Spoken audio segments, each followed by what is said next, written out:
This is episode 271 of the Reel Me In, a movie podcast. On this week's episode, Chase and Joel will take a look at the new DC film, Shazam. And then, of course, a bunch of news and trailers dropped this week. It was CinemaCon, ladies and gentlemen. There was a bunch of footage and news that dropped. All that and more on today's Reel Me In.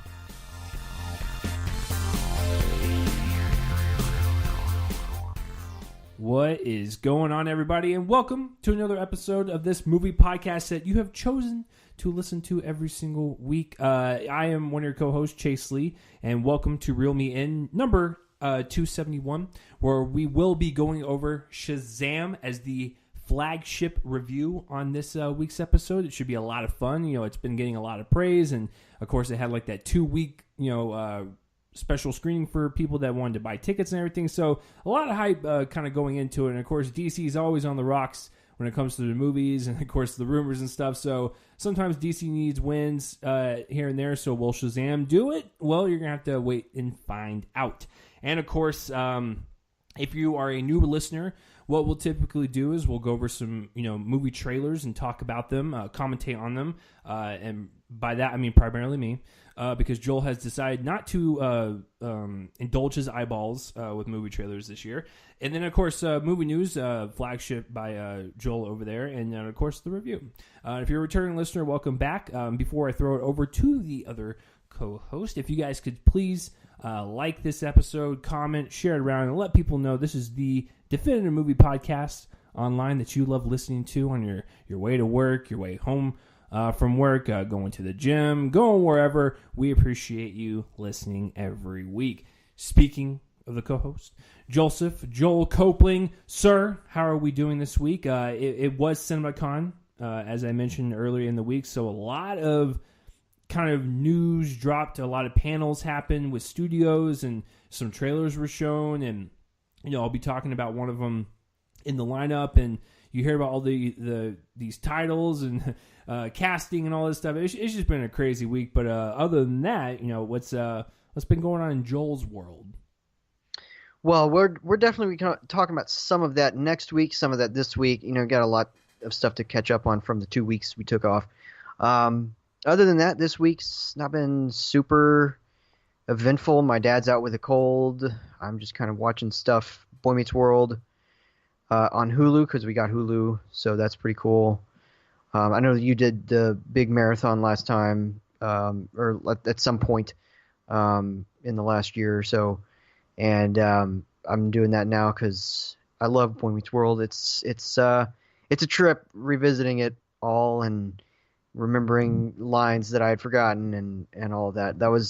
That show was my childhood, so love that show. And this is why you and I could never make fun of people that want to watch shows for their nostalgia's sake, because that was our childhood, like you said. So it's like, yeah, if we want to go and revisit, it's basically because we want to feel that warm comfort of youth again, and it's a good show. Yeah, so I mean, it makes it worth it.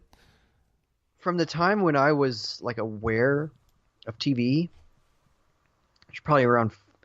I mean, I guess I was aware of TV before this, but aware and able to follow TV from when I was about 4 onward. This show was on for 7 years because, I was born in 89. It started in 93. So, and it ended in 2000. And, it was right around the time when I would have been able to enjoy something like this. It was in the TGIF, or was it Thursday at that point? I can't remember, but,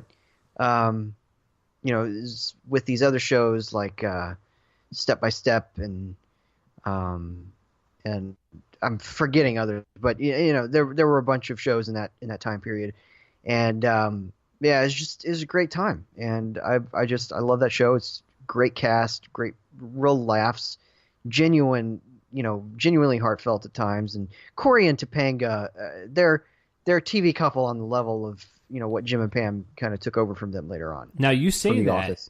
And I agree with you, Joel, but make no mistake, the best relationship on that show, and one of the best relationships, or I guess displays of friendship in any show, is Sean and Corey.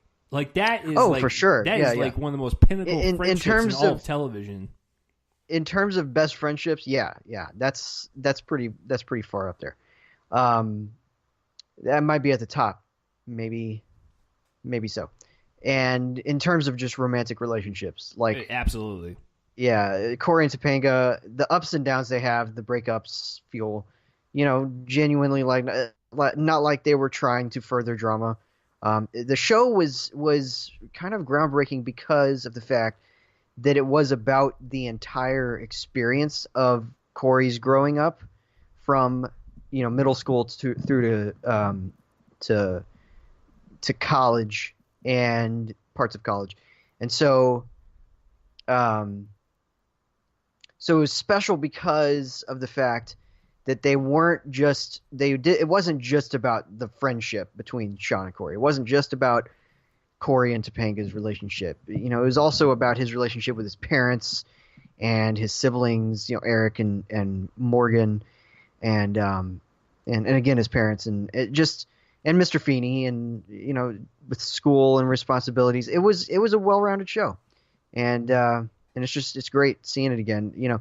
I had a couple of the seasons on DVD. I think I sold them at some point, and so I just haven't had that for a while, and it's been nice because, again, parents signed up for Hulu because they figured that the live version of that, the TV there, was better than DirecTV, so they wanted something else, and it just so happens it has a lot of programming on it too. So I think that what I'm going to do is right now, like, do Boy Meets World, and then the other show. Oh, and I just remembered it was Home Improvement, which was another one that I was a big fan of.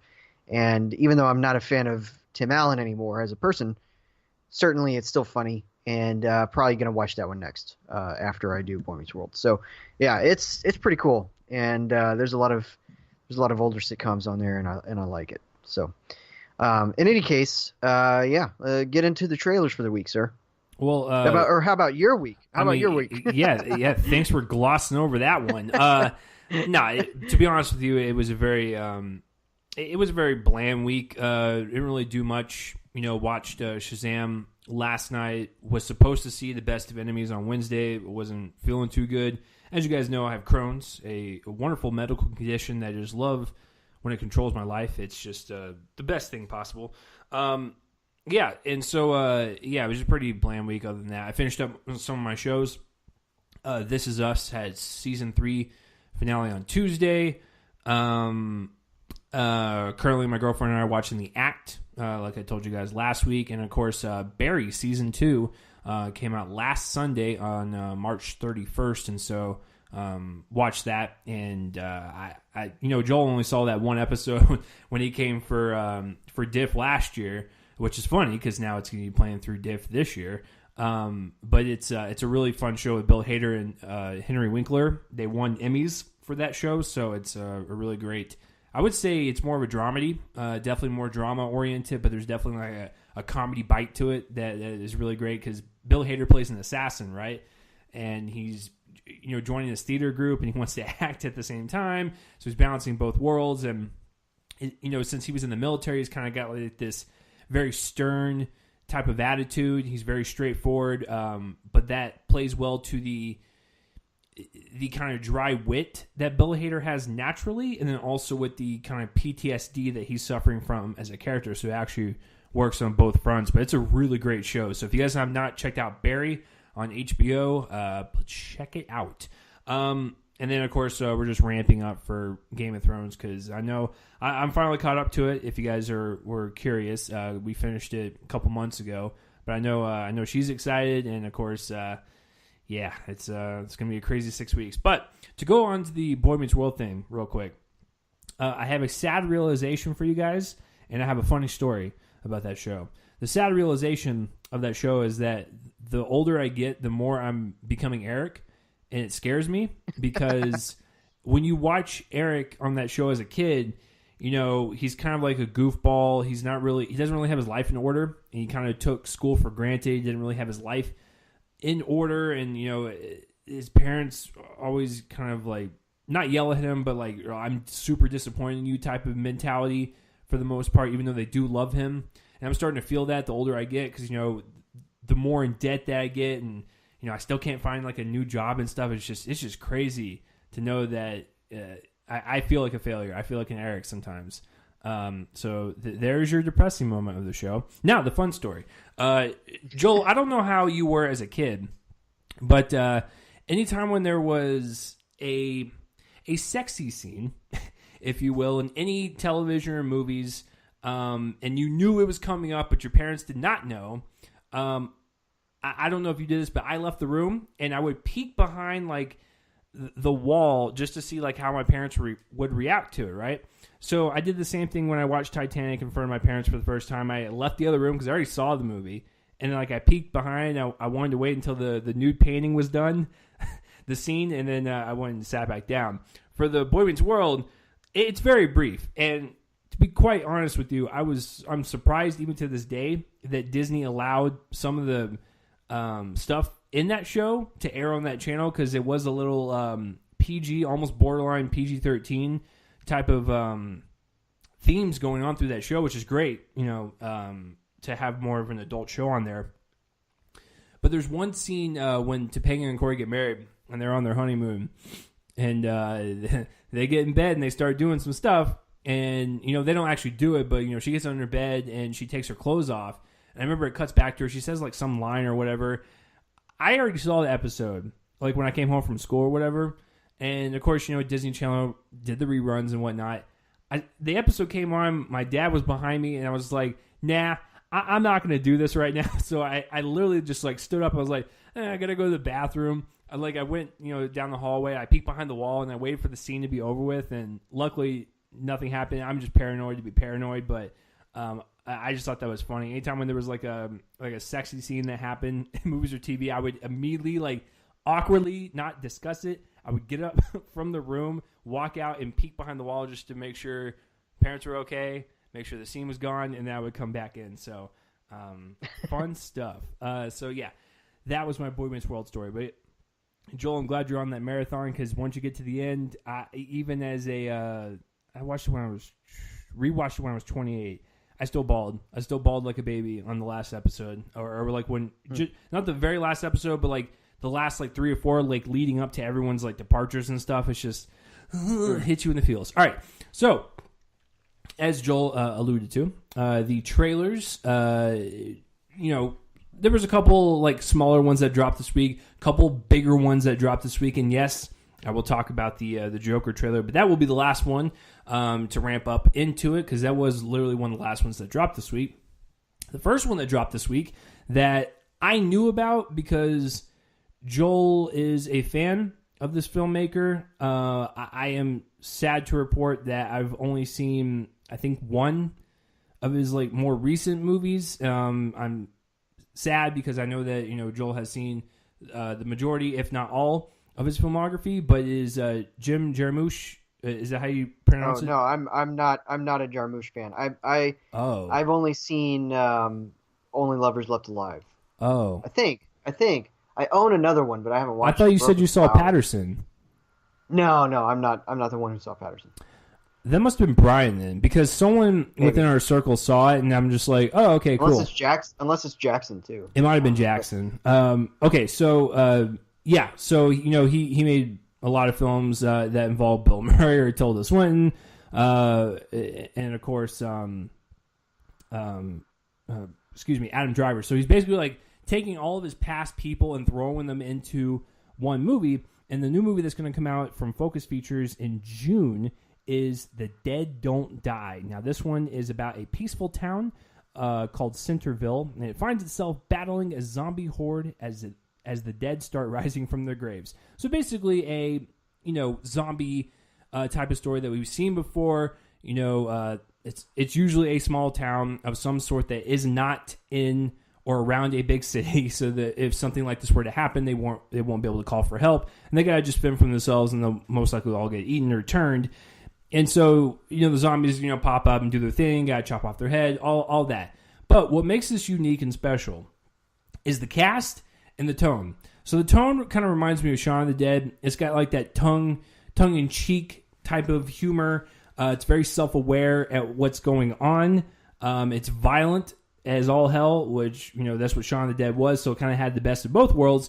And, of course, the cast. So get this. We have Bill Murray, Tilda Swinton, Steve Buscemi, Caleb Landry Jones, Iggy Pop, RZA, Selena Gomez, Tom Watts, Carol Kane, Sarah Driver, Rosie Perez, Danny Glover, Chloe Sevigny, and Adam Driver. That's insane of a cast. So basically, like I said, everyone that he's worked with into this one.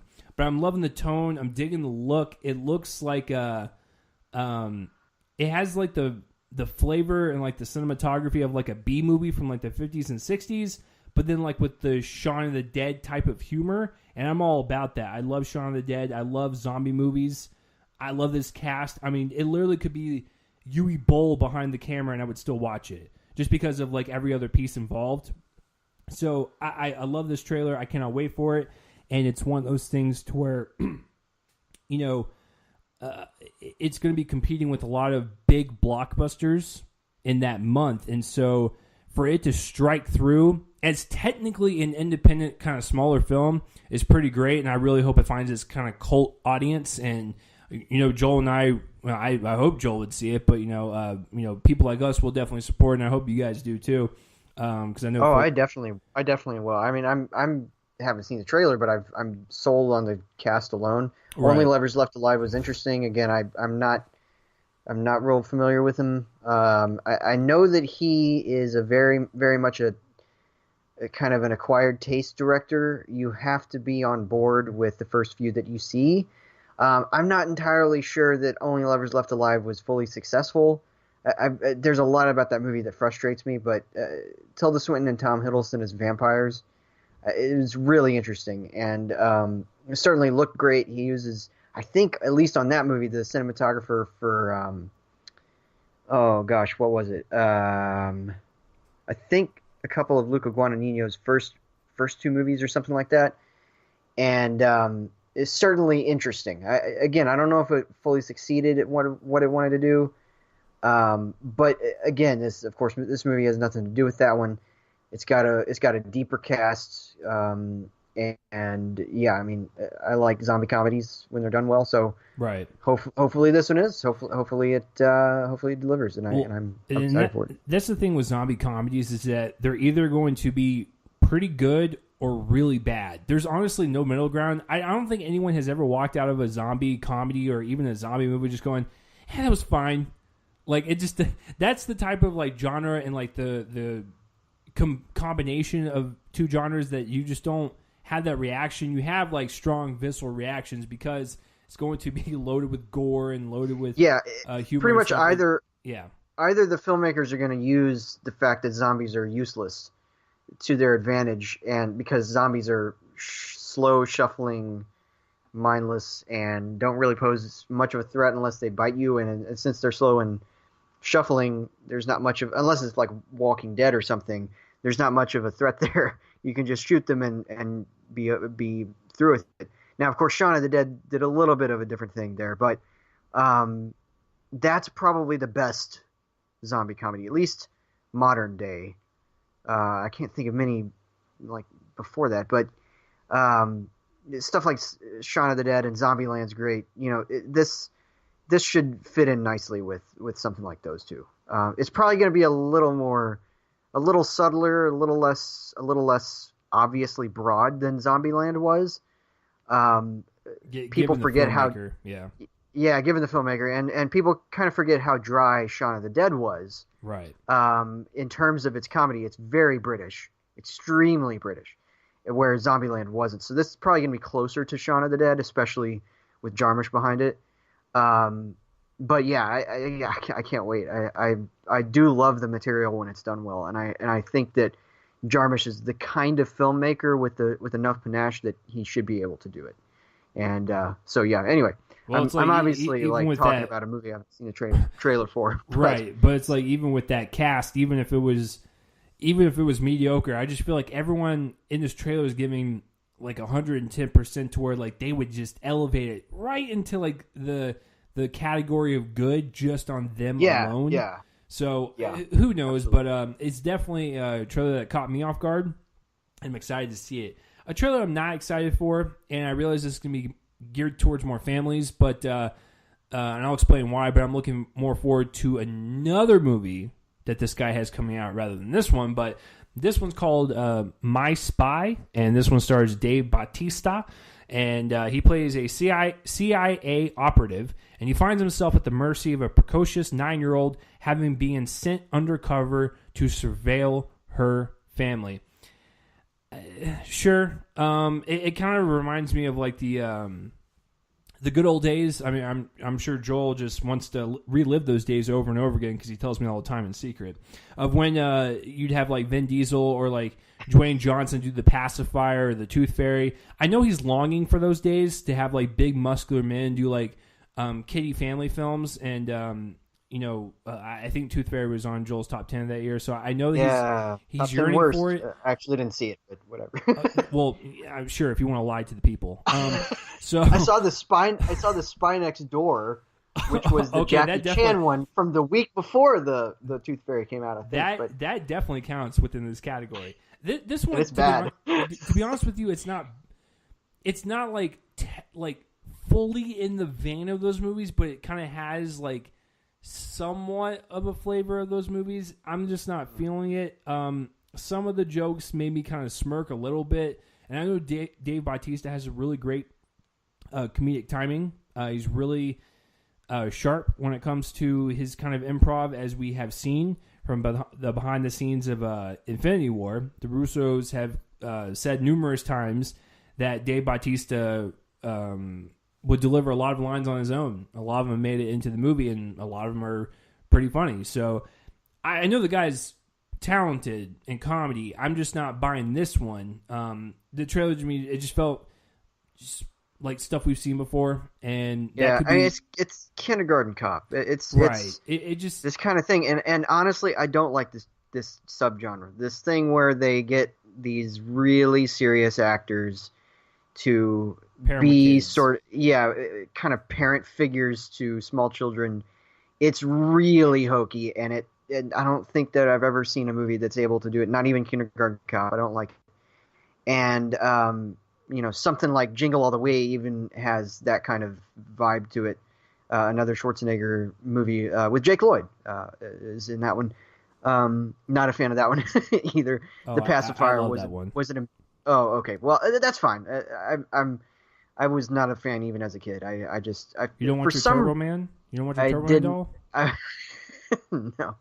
Well, geez, I did like Joel, the fact that Sinbad was in that movie, but as a postal worker, it's the best.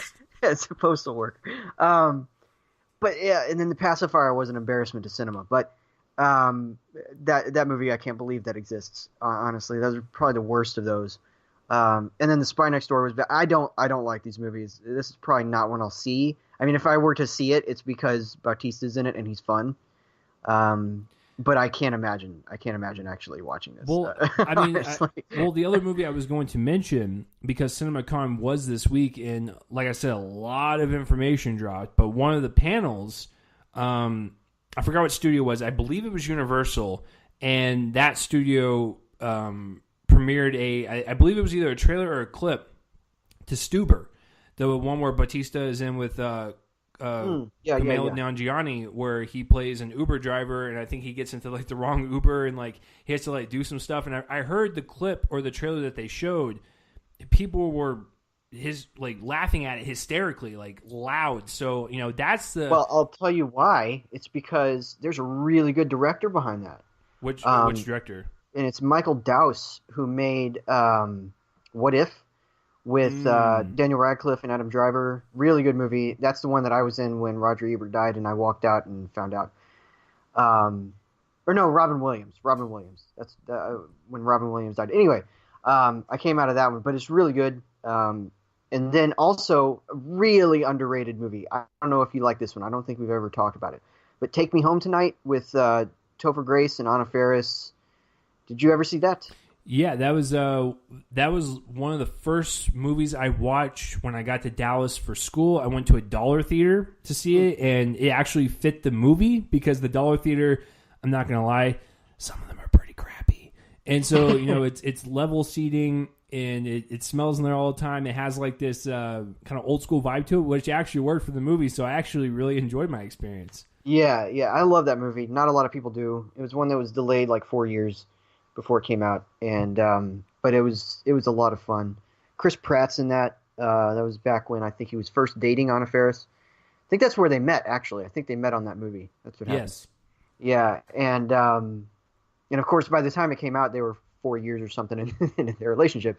Right. But yeah, really good movie. And now he's come back with this. I think it's his first movie that he's directed since What If. I think. And I know he directed the first Goon as well, the hockey comedy. I haven't seen that, but I like Goon. Yeah, I've heard it's good, and so I'm excited for Stuber. I'm Stuber really sounds amazing.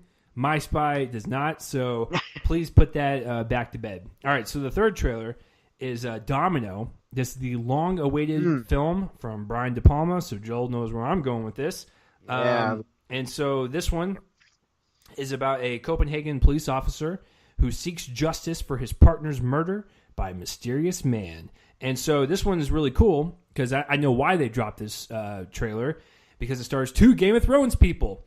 And if you thought that was a coincidence, it's not. This was totally planned. The premiere for episode 1 of the last season of Game of Thrones was on Wednesday. I believe this dropped on Wednesday. So, hey, I'm no marketing person, Joel, but I'm just saying. So the two Game of Thrones people that are in this are Karis von Houten. She plays the witch in Game of Thrones. I don't know names. I'm gonna be honest with you. I know what they. Carice von Houten. She was in Black Book, movie I really love. I think she also was that her? No. Yeah, she was in Black Book, a movie from Paul Verhoeven a while ago that I caught up to. Real twisted movie. She's great in it. I think that's pretty much the only thing I know her from. But yeah, she's the one in Game of Thrones to where if I watch the show in front of my girlfriend's dad, he always goes, "Oh, she's gonna get naked," because she is. She's always the one that like strips down and like she's the witch. She performs all the rituals and stuff. So like that like HBO is gonna use her for the nudity. And then, of course you have definitely in Black Book.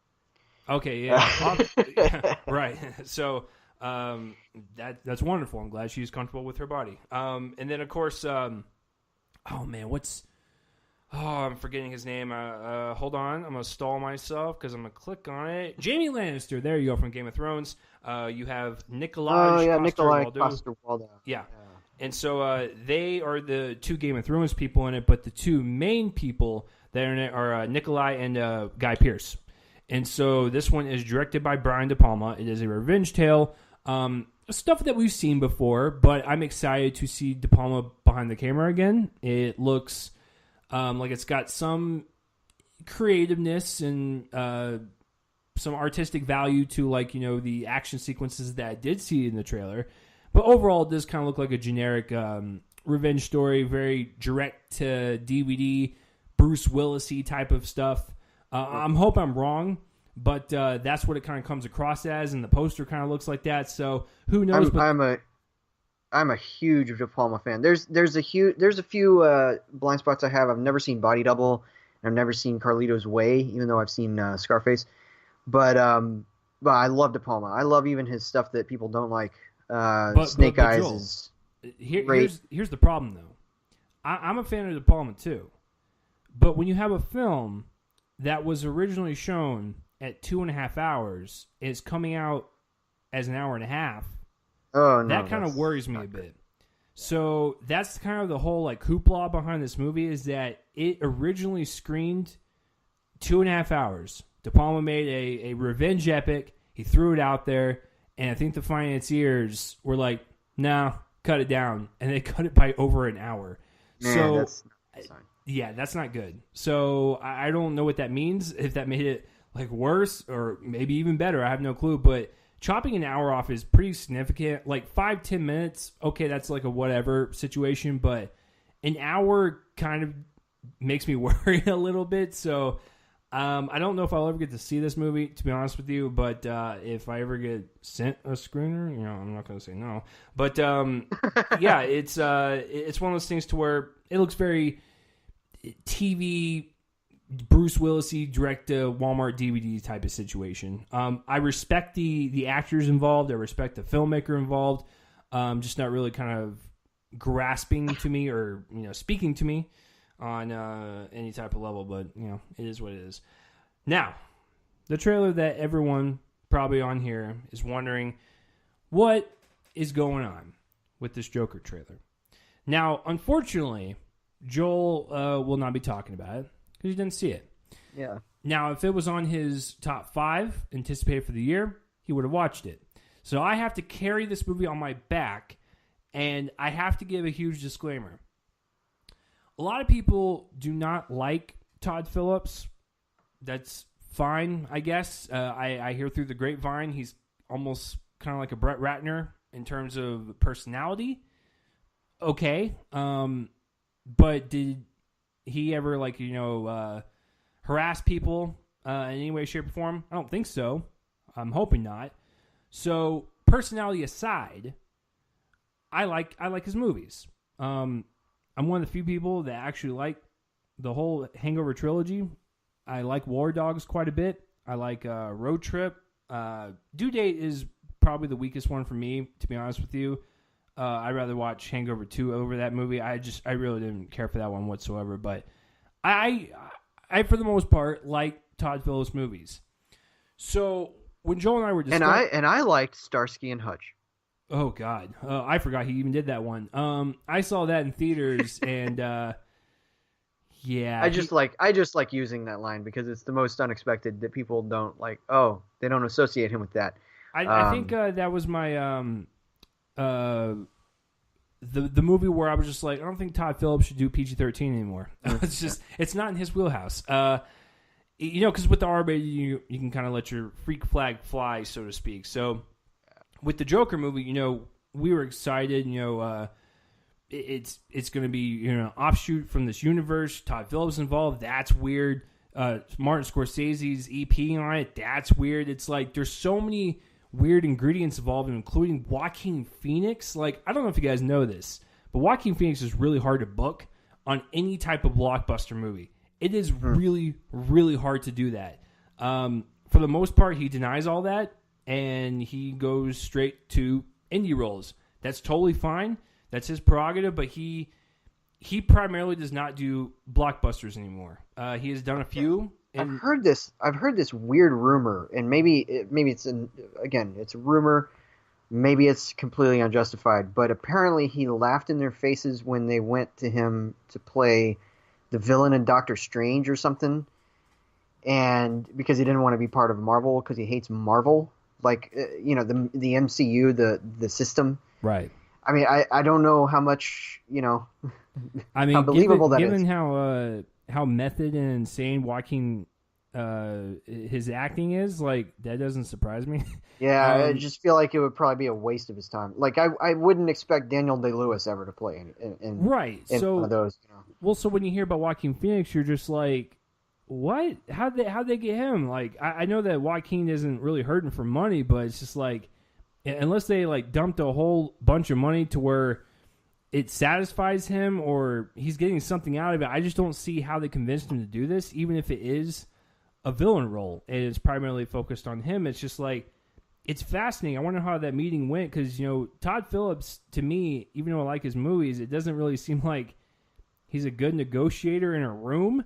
I don't know. He just never seems like the type of guy to where if he walked in, sat down, was like, "Hey, Joaquin, you want to play Arthur? I forgot his name. But you want to play Joker in your own movie?"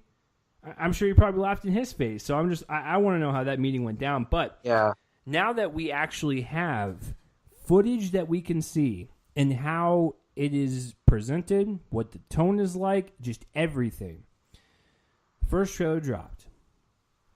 I gotta tell you, I'm not gonna make bold predictions like this in April, but if this movie is any good as this trailer is, we could be looking at a situation where Joaquin could get nominated, type of deal, if he is in a good movie. Because the thing is with Joaquin, he always gives 110%.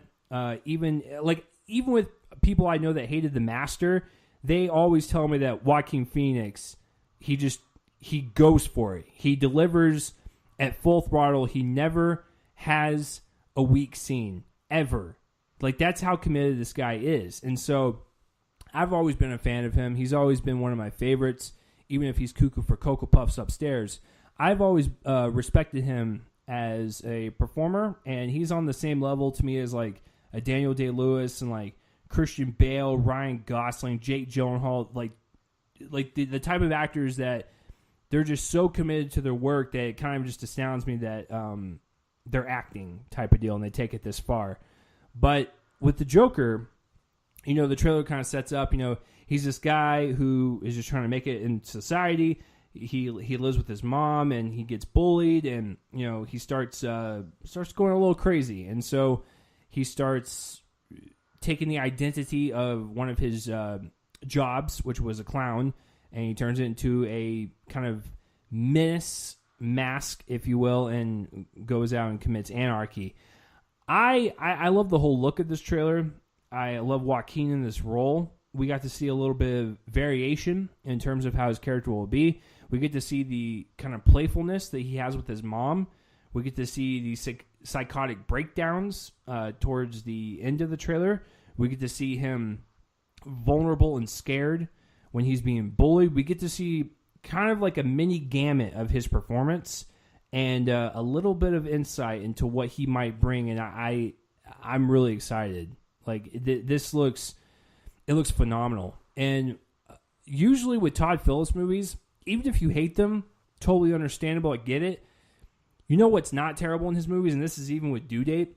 His movies are all shot well. Like, they all have a crisp, clean look to them with the cinematography, and this is no different. It has, like, that crispness to it. Like, it's very beautiful and very saturated with colors. The city is alive. Smoke is coming out of sewers. You know, it's very lively on the streets. The city is a very, like, it's a very breathable part of this movie, and it's very palpable, and it just provides this wonderful, almost like comic book-esque atmosphere around the character, and I loved it. I love the look. I love his performance. In this 2 minutes that we got, I can't wait to see the whole shebang. Like, that just gets me excited. But yeah, I'm digging it. I know it's just a teaser. We didn't really get much. And like I said, to be honest with you, what I just described to you is kind of what I gathered in terms of the story. They didn't really show much. It was just kind of like clips, and he just slowly got more and more deranged. And then there was, if you guys are wondering what kind of comic book references, honestly, nothing much. He goes to Arkham once in a shot, and that's it. Other than that, it sounds like this is a movie that's going to be primarily separated from what we've seen so far and be its own standalone thing, which is what they said, which is great. I wanted to stay I can imagine that Batman's going to factor into it somehow, but I doubt it's going to be the Batman that we see in other movies. I think it's going to be like this universe, like a Batman v Superman situation where when Ben Affleck is in his lair and he walks by and he sees the Robin suit and you know Joker's riding. Yeah, I feel like it's going to be something like that where someone's going to look at a suit, a picture, or something. It's not going to be an actual person because this is primarily a character study on this character. But I see your point. I think they probably will have something way like before that. any sort of arch nemesis role on all of that. Yeah, and we'll get into the review when we get into it. But you know, Shazam was kind of the same way. Where like there was just like a newspaper article or like an object or something. It wasn't like people were just like whizzing by the screen and like, "How's it going?" and they just whiz off. It's like none of that. I love the trailer. Definitely my favorite one of the week. And just real quick, before I let Joel talk about or what he was going to say, the last thing I wanted to talk about, just real briefly, is that I said this last week, and I'm so glad I was right. The tickets did go on sale for Avengers Endgame on Tuesday. And not a trailer, but a 1 minute kind of clip dropped. I guess you would kind of call it like a 1 minute trailer. It's basically just an announcement going, get your tickets, you idiots. Yes, Marvel, I am an idiot because I spent over $100 on tickets. Don't tell anyone. That dropped. Tickets were announced. there was a couple new things in the trailer, but for the most part, they're keeping it very close to the vest. Definitely, I think if they wanted to put this in the record books for the most expensive movie project in history that didn't have that much marketing or any clue to what was going on in the movie, this would probably win it. Because they've invested over $1 billion in Infinity War and Endgame, and their marketing has been very, very minimal, which is amazing. So that's really great. Yeah, I have to wonder what the numbers are on that, because I feel like they spent more on Captain Marvel in marketing than and maybe even the past few than they have on Avengers Endgame, and I have to wonder if they were just being cost efficient. Yeah, that is 100% true, and I think it's also because Captain Marvel's new. You kind of have to introduce her and ease her into the public. You don't need to. You don't even need to sell Avengers Endgame. The people who saw Infinity War and liked it and are interested in continuing, which I can imagine are most of them, are going to just see it, and they don't need a trailer. Right. I watched this as well. I think that just because it's Avengers Endgame, and I just am obsessed with the marketing of this, but I think that the only thing that I felt was genuinely part of the movie in order of how we see it was the last few seconds, and I'm not going to give it away, okay, well, I'll give this small bit away. But Thanos makes a reappearance here in the marketing, and he's speaking in voiceover, and there are characters walking, and I have a feeling that the voiceover belongs to the same scene as the characters walking, in a way that all of the other stuff that's been edited together seems to be kind of intentionally misdirecting people. I think that, unlike everything else, that little scene is genuinely in the movie as it is, in a way. We are seeing characters walking toward another one, and we are hearing a character speaking, and I think that those things go together, but everything else, I don't know what to make. And even if that is true, I have no idea what the context of that is or what it could be. And I have like a quadrillion questions exploding in my brain. It's gonna be something else, and I have a feeling it's gonna be here before we know it, because we got a film festival that's probably gonna go really quickly, and then suddenly it's gonna be here. So yeah, well, it's great. We don't have to wait too long anymore. Well, I was thinking about this like today on the drive home. Everyone that's excited for this movie, you and I included, I just want you guys to know we are 20 days away from the first ever public showings. Enjoy this, because once this comes, we watch the movie and the hype has died down after, hopefully it's a great movie and it kind of ends this storyline. We probably will never get to experience this again with this franchise. Sure, they might do a whole like phase 4, 5, and 6 and then have another like in-capper Avengers, but this is like the first initial one. And I don't think we're ever going to reach that point where we're going to feel that swell of excitement and just like readiness to be emotionally vulnerable to this movie that might make us cry, angry, happy, whatever. Like, it's going to be an experience. And I just enjoy these 20 days, folks, because once it gets here, it's going to go away, and we're going to look back on this 30 years from now, 40 years now, and be like, do you remember when we saw Infinity War and Endgame in theaters? And it's going to be one of those ones we talk about for a while. So just enjoy it, because I know we're excited, but I was thinking to myself, like, hold on, hold back. I'm probably going to die here soon in like 30, 40 years on this earth. Let me enjoy stuff. Let me just kind of breathe a little bit and enjoy this kind of ride that they're going to take us on. So, yeah, super exciting 1 minute spot. And you're right, we'll get here before we know it. But what were you going to say about the Joker trailer? Oh, yeah, I was just going to say, I'm not a Todd Phillips fan. I think that... Oh, God bless you.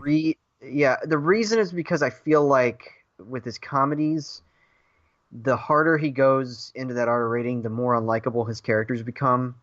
And to a degree that it just became a chore to sit through the Hangover movies. I don't like those, and it's probably because of them that I didn't see stuff like War Dogs and Due Date. I probably should see War Dogs because I've heard it's something different.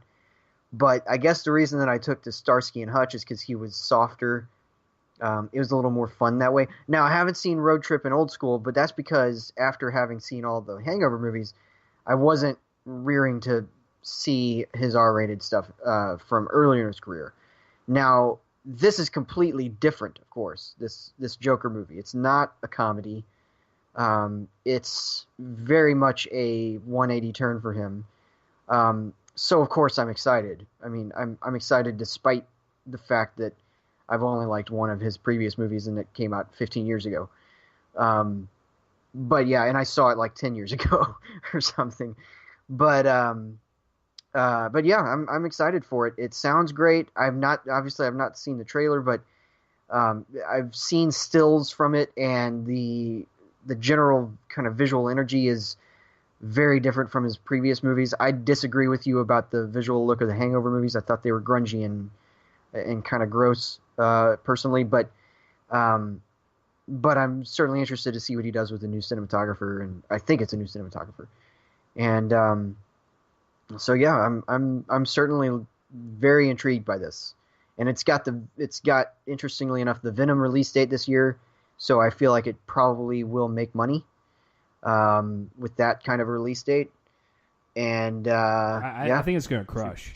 Yeah, because the month previous, It Chapter 2 is going to crush, and I feel like it's going to be like a one hit like punch. Just each month, like something big is going to happen, and I feel like and then 14 different things in November, and then like 27 different things in December are going to crush. And yeah.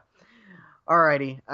Well, I guess it's time to get into the week's news. I'm just going to kind of blow through a lot of this, guys, because so much happened from a couple weeks ago.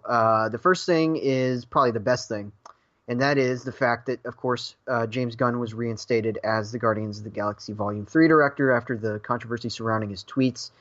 And he has expressed appreciation to Disney and to his fans and everybody who kind of supported him by basically saying, you know, I've learned from this and I'm willing to move on. I'm humbled for this. So I'm really happy about this. Of course, I felt like he shouldn't have been fired in the first place. He's going to move on directly to this after the Suicide Squad completion, and he's shooting that later this year. So very excited for that. I can't wait to see what he's got going on for potentially new characters, or at least some of the characters will be new characters, I suspect. Yeah, really excited. Are you pretty much in the same boat as me, Chase? Yeah, it was very surprising. Like when I first heard, I thought it was April Fool's already. I was like, it's not April 1st. What's going on? No, it's awkward because I want to know how that contract meeting went down, because when they fired him, they terminated his contract. So what convinced him to come back, for them to sit down with him and go, yeah, we'll offer you this much, and work. Like, I would feel so ashamed if I was an executive and I did that and I had to bring him back in to rehire him. I'd be like, this is really awkward. So I want to know how that went down, because I'll guarantee you that he signed a stricter contract than he did previously. So, but other than that, yeah, great news all around. I'm glad that he's going to come back and kind of complete his trilogy. To quote Stanley Hudson from The Office, money. Right. All right. So the next bit of news is something that I'm not super familiar with. I've heard pretty good things about the original movie, but it's a cool new project for Blumhouse to take on, and it's The Craft. It's a reboot of The Craft. And it's been on. I think that this has been in the works for a little bit, and it's attracted a new director, and that is Zoe Lister-Jones, who's also going to write it. Lister-Jones was responsible for a movie that has a lot of fans, not me among them, and that is Band-Aid from a couple years ago. Brian is a huge fan of that one. Brian Sudfield, our good friend. I'm not. I think that I thought it was quite overrated, but I'm interested to see what she does with the big budget. This was the one about a Catholic schoolgirl who gets involved in a coven of witches in her high school. It's a pretty clever premise. I know that the movie's very popular with kind of cult movie crowds. It is, literally called a cult classic. It's been 23 years since it came out. Should be interesting. Of course, you got Jason Blum producing, and Red Wagon Entertainment's behind it. So it'll be interesting. And the original film's director, Andrew Fleming, is going to be producing it as well. So I'm interested. I'm going to be interested to see how that turns out. Have you seen The Craft, Chase? No, but what's really funny about it is when I heard about this this news, first of all, I was like, Blumhouse, that's a smart choice to take on this project. And second of all, I've actually never seen it. That was one of those things where I went to the video store all the time. It was one of the covers I always saw. Never picked it up. Yeah. This will give me a good chance. I mean, we got a bunch of copies at work. This will give me a good chance to see it again, or see it for the first time, I should say, to actually take that chance because, again, pretty popular. All right, and now we got a bunch of casting news to talk about. All right, the first one kind of has evolved over the past couple weeks. So originally, whenever I made these notes, they were 4 last week, and then I decided to go a different way, and now 2 other cast members have been added, and that is the Black Widow movie, which is obviously going to star Scarlett Johansson, and it's now going to star potentially as the villain Florence Pugh, straight off of Fighting with My Family. Great actress, kind of breaking into her career. I really like that she is now going to take on something like this. And then within the last week, it also recruited 2 other actors, Rachel Weisz and David Harbour, directly off of Hellboy, which is an interesting move. So I like to hear this. Very interesting to see who they're going to play, how this all kind of plays out. Great little cast starting out with. So the next one is also Marvel, and it's also changed since originally I talked about this, and it changed within the last 4 hours, actually. The Eternals is a movie that Chloe Zhao of The Writer is going to direct. And this is going to be the first kind of team-up movie that hasn't had another movie yet in Phase 4. And that is The Eternals. And it's going to star Angelina Jolie. That was the first person announced. So this is going to be very interesting to see Jolie being directed, after having seen some of her directorial efforts, being directed, one, in another Disney movie, because of course she was in Maleficent. She's got another Maleficent coming up this year. And then, to be directed by somebody as kind of singular in her vision as Chloe Zhao, especially because of the fact that it's a Marvel movie, and you never know how much personality the directors will be allowed to have. It's going to be very interesting to see what happens. And then within the past few hours, Kumail Nanjiani has been in talks to join the Eternals. So that's a pairing, Jolie and Nanjiani. I would never have thought that, especially in a Marvel movie. The least likely thing I could have ever thought of. So I'm not super familiar with the Eternals. I know kind of the basics about them. It'll be a fun thing to see that all come together. So that's the next bit. All right, so this third bit of casting news, very interesting, because it's actually more interesting because of the director, I think, than because of the cast movers. But it's pretty interesting all around. It's a new adaptation of Macbeth. It's going to star Denzel Washington and Frances McDormand, which is a really interesting pairing of actors together, and those actors with this particular material. And not to mention that it's going to be directed by Joel Cohen. Now, no, this is not the Joel Cohen, to pronounce a name kind of phonetically or whatever, Cohen, that some people will kind of, there's basically like 4 people that you could probably confuse with each other if you aren't careful in reading them. There's Joel Cohen, who is and I'm just saying that literally, Joel Cohen, who is a producer, sometimes a writer of movies. He doesn't work very often. Then there's, of course, Eitan Cohen, not related to Joel Cohen, who is the writer of stuff like Tropic Thunder and Holmes and Watson. And then there are the Coen brothers, Ethan and Joel. So Joel Cohen of the Coen brothers is going to be directing this alone. And in fact, not only is he directing it alone, Ethan Cohen is not involved, even as a producer, which is very strange. Now, for a long time, people don't realize this. It was because of a DGA rule. Joel Cohen was the only one credited for directing Coen Brothers movies until The Lady Killers in 2004.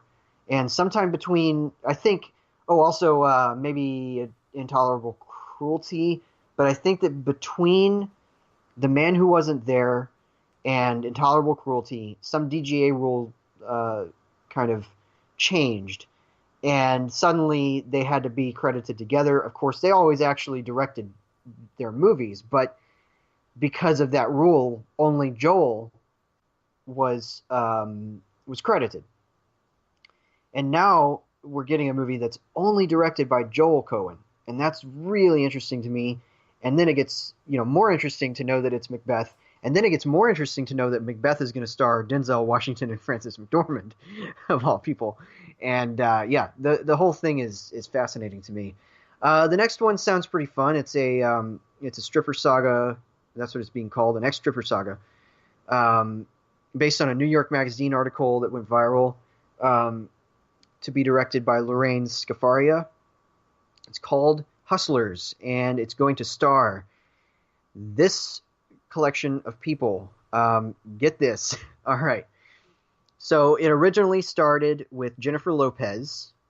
Then I think Keke Palmer, Julia Stiles, and Mercedes Ruehl, of all people, joined the cast. And then you had Met Towley, who's been on Cats, and Tracy Lizette from Transparent. They joined.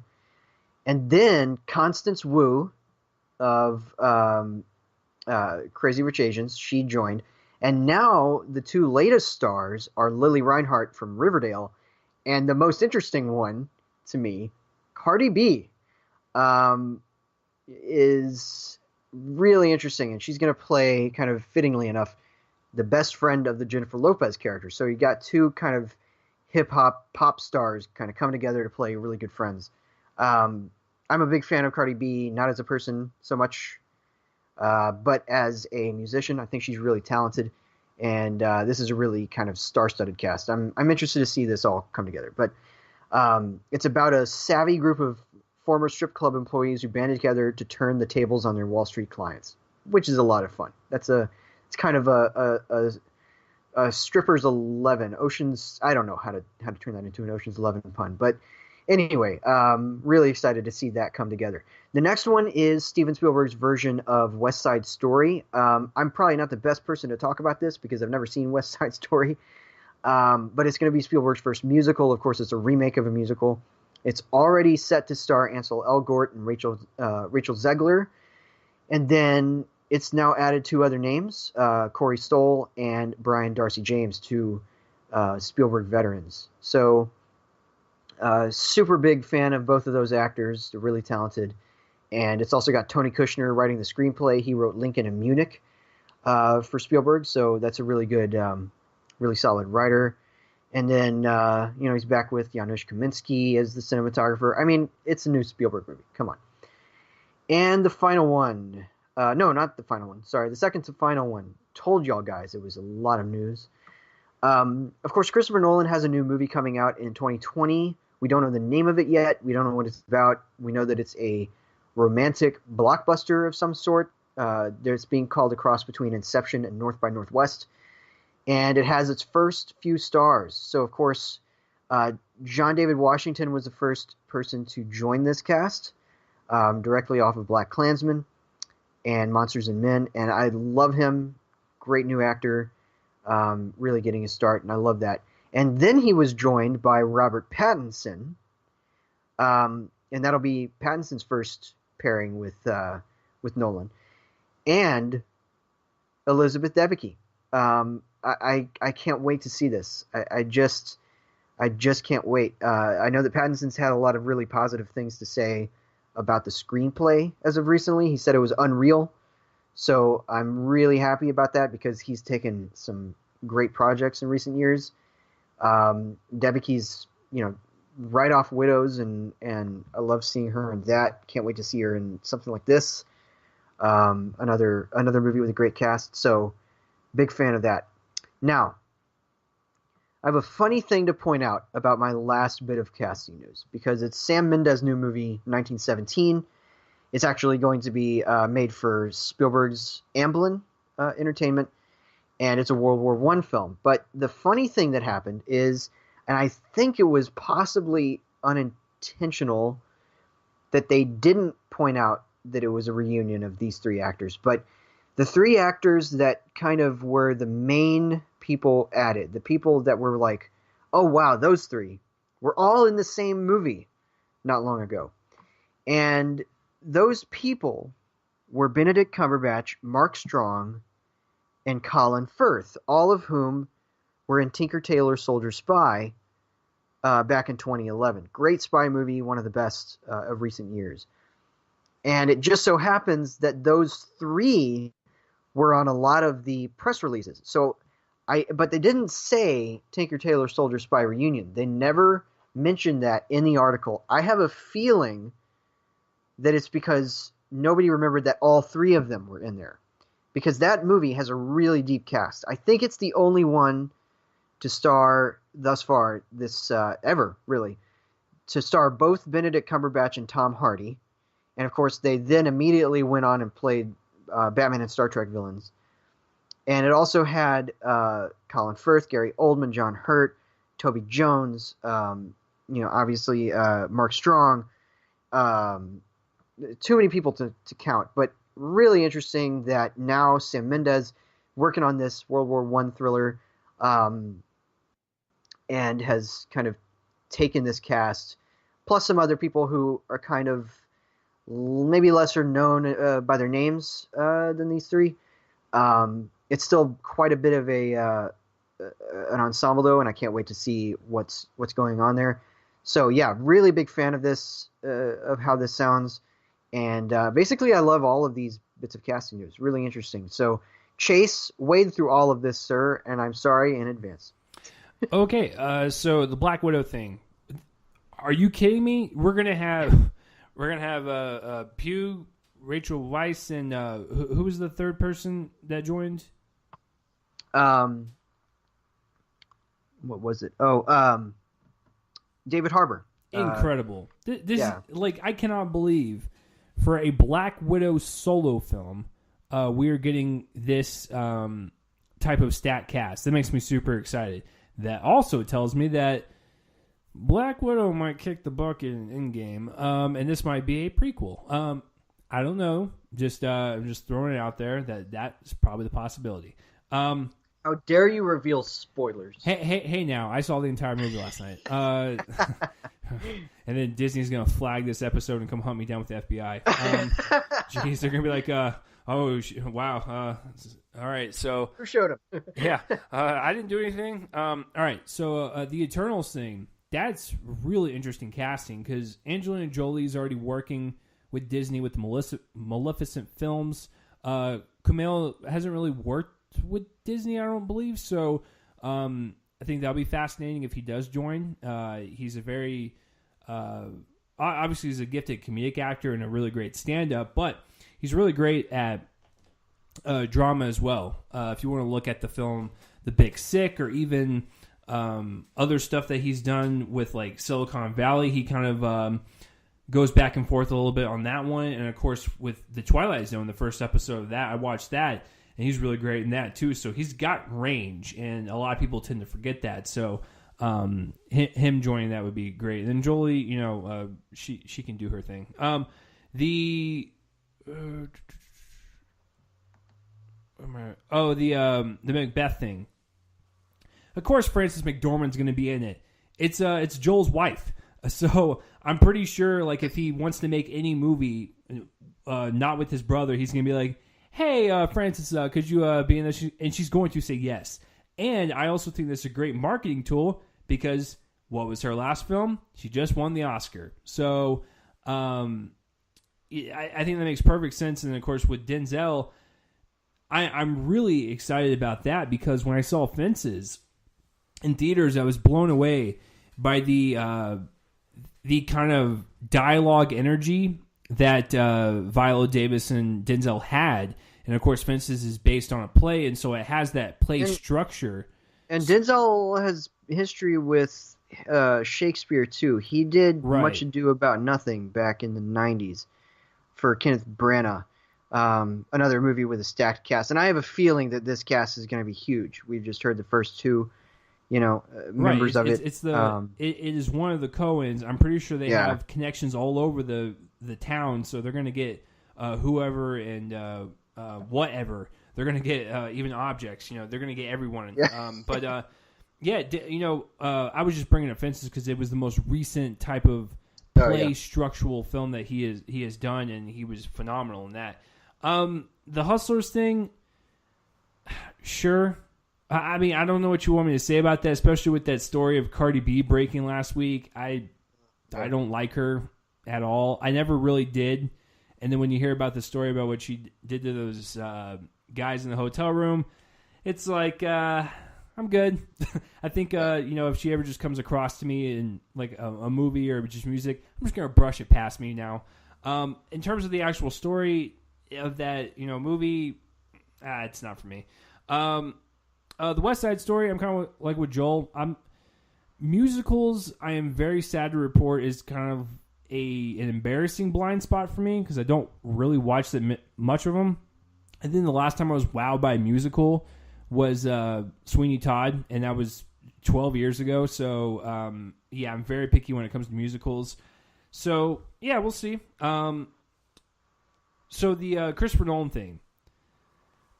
I love this. When you get the lead actor from BlacKkKlansman, you get the lead actor from Good Time, and you get one of the best supporting performances last year in Widows, and you cram him into one movie, you're bound to have greatness. And I know Robert Pattinson said that he was blown away by the script.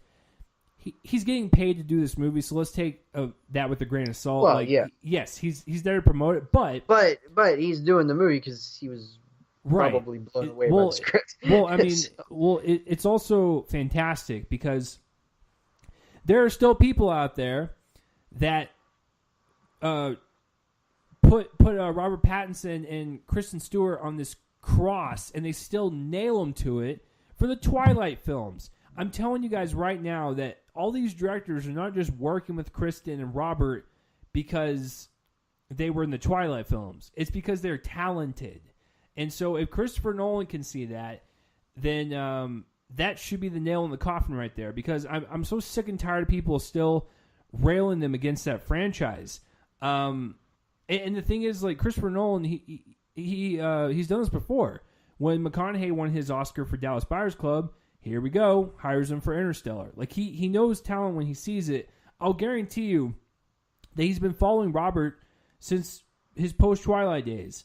And it was either because he watched Good Time or something he did with Cronenberg or one of those films to where he was like, yeah, I need to get him in one of my projects. I honestly wouldn't be all that surprised if he didn't know that Robert Pattinson was in Twilight. Not that it would matter because he's done other things since, but he did not know who Harry Styles was when he cast him in Dunkirk. That's true.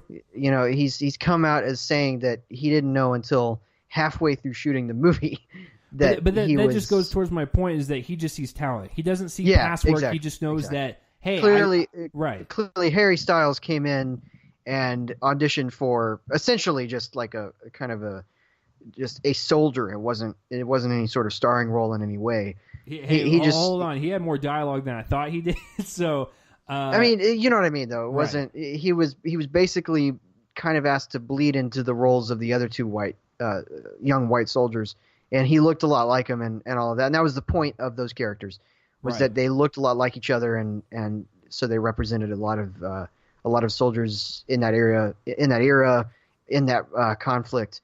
And clearly, whenever he did that, and he impressed, and that's that. He wasn't cast on the basis of being in One Direction at one point. Right, and that's why I respect Nolan, because he just sees it. Like, he doesn't have to be like, oh, you're in One Direction, well, obviously I'm not going to work with you. If Harry went into that room and he blew him away and was like, hey, you're going to, like Joel said, you're going to blend in with the other 30 white hair, brown-headed dudes, then and plus, I mean, it's also just telling us too that Harry Styles didn't go in order to sell himself on the basis of having been in One Direction, because clearly that would have gotten to Christopher Nolan if he had even mentioned it to anybody before that point. Right. So I wouldn't be surprised if one or two people kind of heard about it, but the word never reached Christopher Nolan that he was casting a huge pop star. And so clearly at some point it came out that, or it clicked with Nolan that he was a part of this. But also clearly Styles wasn't, he wasn't trying to get in on the basis of his pop starness. And so, yeah, it just makes you respect kind of both of them more because they went for the talent they had or the talent they saw. And you're absolutely right. He casts based on talent and whether or not they kind of fit with each other, whether they can fit into an ensemble, and then there we go. And, right. And he bring I know Christopher Nolan's not an idiot. He probably brings all of his actors into the same room, and they have to bounce off each other. So there was probably something with these three where he was like, "Yeah, this works. Boom, let's go." And so, I'm excited for that. I don't care. I don't even care what it's about. Nolan's one of those directors, just like with like a Tarantino, Scorsese, Spielberg to some degree. You just. You can rely on just their name to where like, hey, I have a new movie come out. Oh man, I'm excited. And so the last bit of casting news, great. I don't know much about, this film project. I haven't really been following it, but from the way you were describing it and just these three gentlemen in general, it's a great kind of mashup. And we're about to talk about Mark Strong here in a little bit, and he's always just kind of been in movies and he's great in them, and then we like kind of forget about him, and then like he's just in something else. You're like, man, I just keep forgetting how great Mark Strong is. So, because he was like so great in the Kingsman movies, and it's like those kind of fell off to the wayside. I'm just like, man, where's Mark Strong been? And then he was in Shazam. I'm just like, oh yeah, Mark Strong's still great. So, but that's what's great about him is that he doesn't rely on star power. He's just like, I'm gonna be in whatever, and you can enjoy it if you want to. Overall great casting. My favorite. That's tough. I do like the Christopher Nolan trio there, but I'm kind of impressed. And this isn't anything new. They've been doing this with several other movies, but I'm impressed with Marvel's casting of the Black Widow movie. Yeah. I think. And then the Macbeth one's pretty second runner. I think I might be most excited for the Christopher Nolan movie. That's such an interesting pairing of three actors, and I can't wait to see what he does with them. All right, folks, let's get into our main review, our only review now. I keep saying main review as if there's going to be another one. But anyway, our review this week is for Shazam. Now, this is the new movie, kind of, in the DCEU. It comes from the director of Lights Out and Annabelle Creation. Total 180 from those movies. And in fact, you wouldn't even be able to tell from this one that it comes from a director with horror roots, because it's not a horror movie. It is a cheerful and delightful superhero comedy family drama hybrid. Asher Angel stars as Billy Batson, a young kid who is about 14 or 15. He's bouncing from home to home in the foster system after having been separated from his mother at a state fair when he was younger. And now he's made it to the doorstep of kind of a group home almost. A pair of parents who have taken in several children, including one who becomes his best friend, Freddie, played by Jack Dylan Grazer from It, Chapter 1. One of the shining stars of that movie is now in this one. And keeping time with this is Billy's great destiny, which is to find his way somehow to a wizard's realm. The wizard, played by Jaimin Honsoo, affords him the powers of Shazam, who is a red and lightning bolt clad superhero with super strength, super speed, and super endurance. And he can also turn into Shazam just by saying his name. However, there is a villain in his midst, a man by the name of Thad Savannah, played by Mark Strong. And speaking of, by the way, I guess I should have said this, Shazam, the Shazam version of this character, is played wonderfully by Zachary Levi. And anyway, he does meet up with this villain, played by Mark Strong. We just talked about this guy, who was also given this chance to take control of Shazam, but was rejected in his childhood. All right, so that's all I'm going to say about the plot. It's surprisingly elaborate. I'm going to go ahead and give Chase the floor to give his thoughts on Shazam. Well, and just to comment on the plot a little bit, Joel's actually hiding a lot. There is a lot of kind of twists and turns that this movie takes and sets up for this world and specific universe, for the Shazam universe, and it gets me kind of excited when you kind of read into it because it's really kind of wacky and kooky, but I'm all for it. So to kind of go back a little bit, my DC love ever since Man of Steel has been all over the place. I actually love Man of Steel a lot. I love the extended cut of BVS. I like 90% of Wonder Woman. Hated Suicide Squad. I thought Justice League was whatever. And then, of course, with Aquaman, I also thought it was just kind of whatever. It's got some interesting visuals and some interesting sequences, given the fact that James Wan's behind it as director.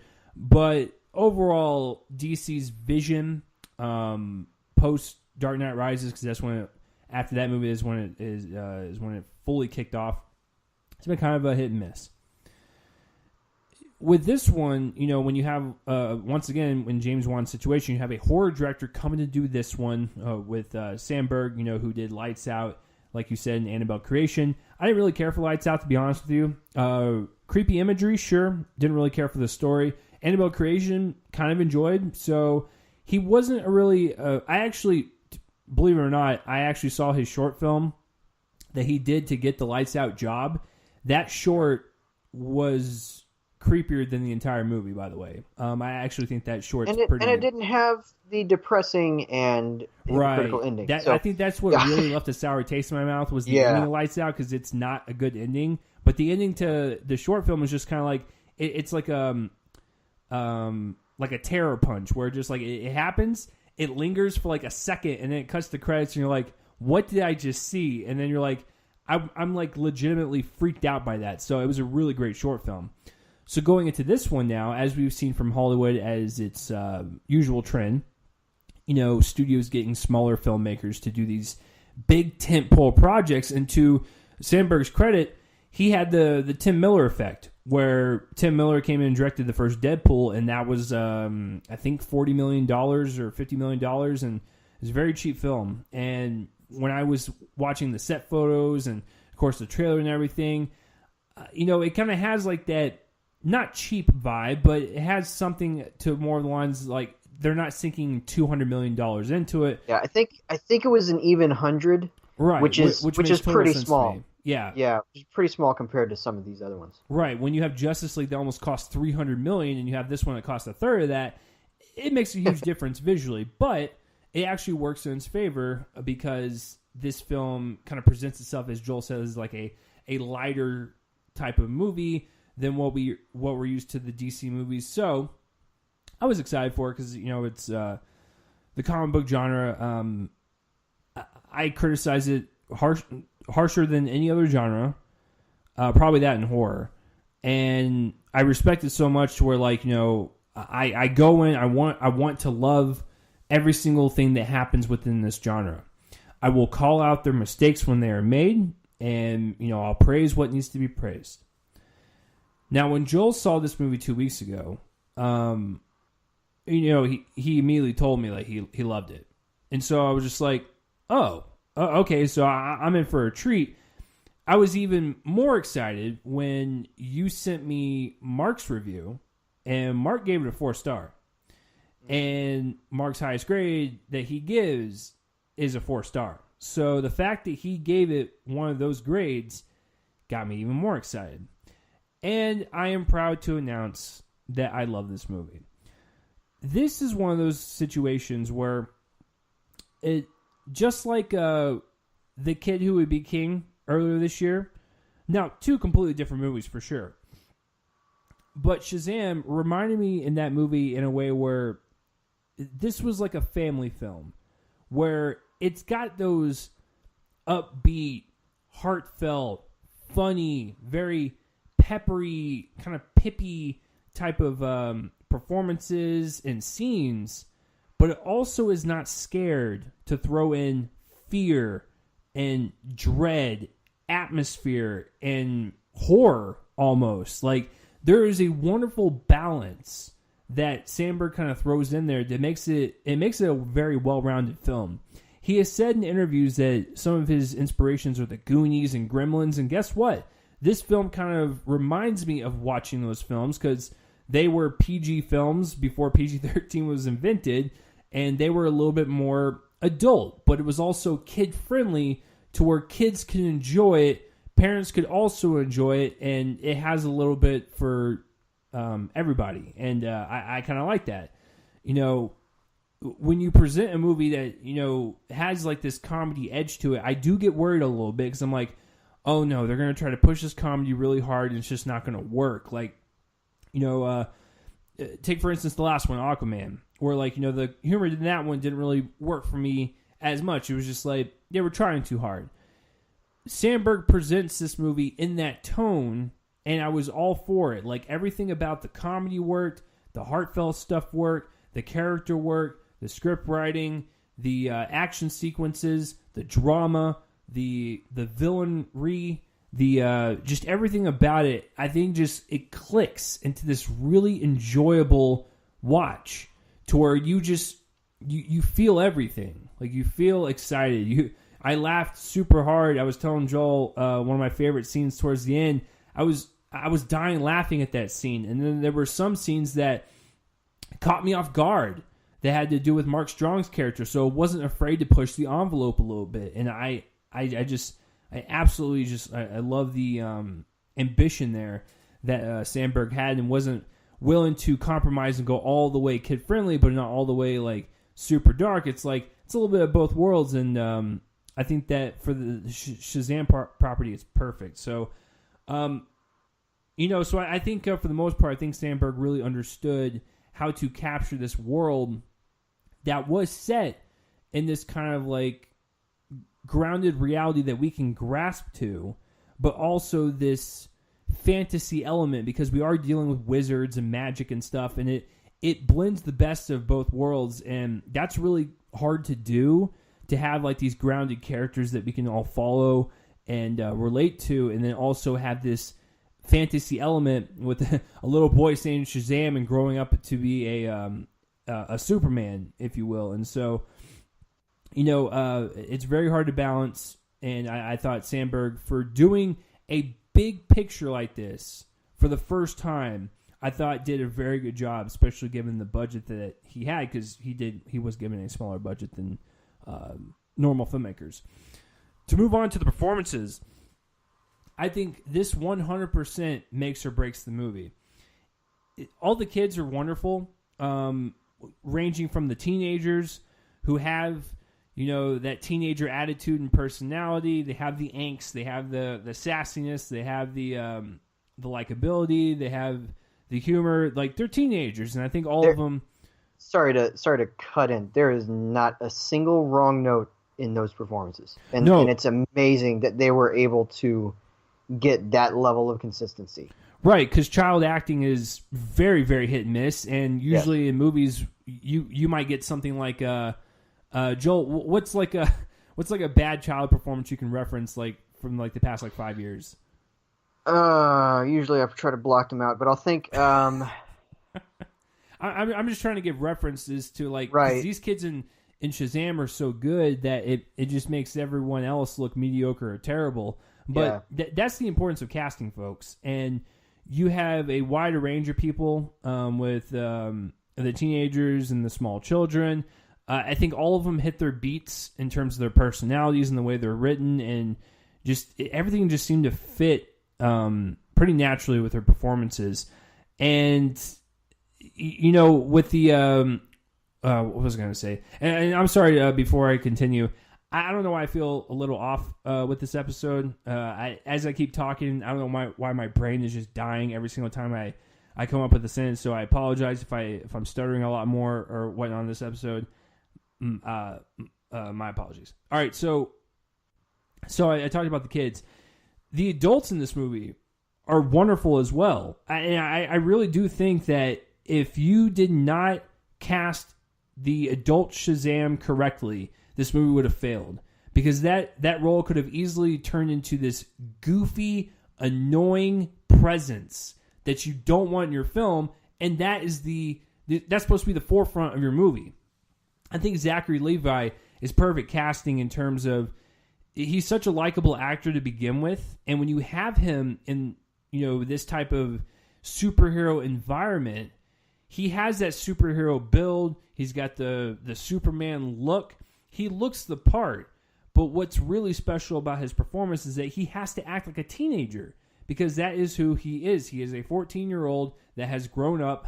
And so he has these teenager isms, if you will, and he, kind of talks fast. He stumbles in his speech. Like, he has the kind of quick wit of a teenager. Like, that's a really hard thing to do as an adult. And I think he really did a great job not being annoying or over the top. Like, it's just like that right amount of charm that works for the teenager portion that he's trying to convey.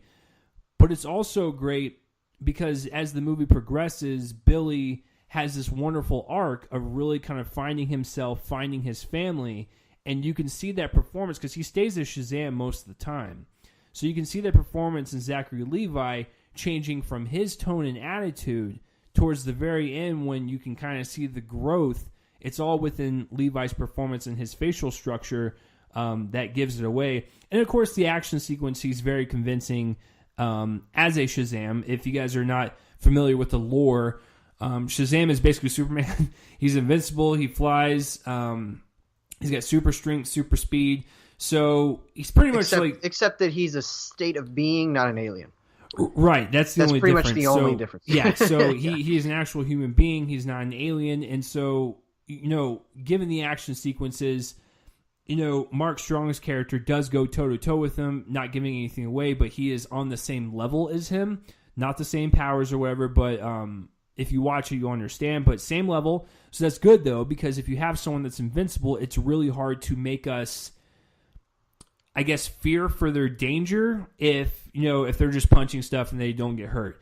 The fact that Mark Strong was equal to him, you did feel like somewhat of dread because you're like, oh wow, this guy could actually take him down, type of deal. So the action sequences were pretty well handled given their budget.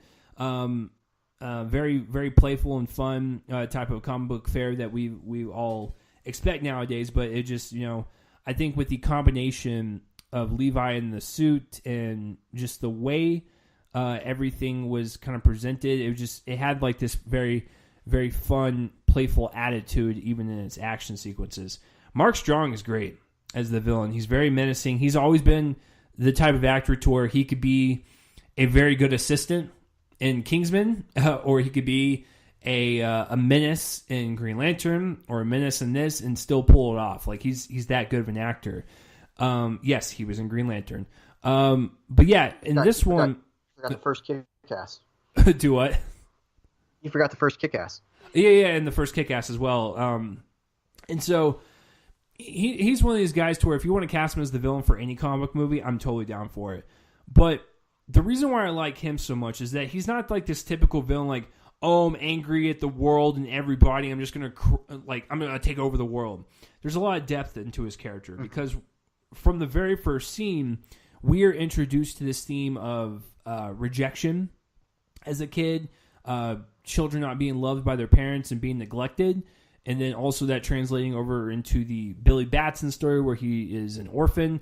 And so he's trying to find his place, and he was neglected as a kid and abandoned, and so trying to find his peace. And Mark Strong is trying to find his peace with his past, but he takes a more different route, and that's what makes it a little bit more complex. And I love the power set that Mark Strong has. Not going to give it away, but there's something to do with the very, very end that Shazam tries to pull out of him that is actually really great, not just as a visual and for the character, but a really great script writing kind of plot written in there. It was really well realized. But the one scene, and I don't know if Joel agrees with me, but the one scene that made me convinced that Mark Strong was excellent in this movie, like he was great leading up into this, but the boardroom scene was the scene that it was actually the scene that was not only established for him as a villain, but for the movie as a whole. Because up until that point, we did get a little dark and a little bit more mature with the opening scene, but it kind of died off. And, we kind of had this very bright atmosphere of a movie. And so I was like, okay, this is nice and lovely. And you're sitting there enjoying the movie. And there's something that Mark Strong does to one of the people in the boardroom that was very unexpected. I didn't even think they would even show that. They showed it, and then I shut up. I had my mouth to the floor type of deal. I was like, okay, this guy means business. And I like that. I like that kind of switch to where, Sandberg makes you feel like, oh, this is just an angry kid. He wants to get revenge on people because, he's evil and he's poopy. He's a poo-poo head.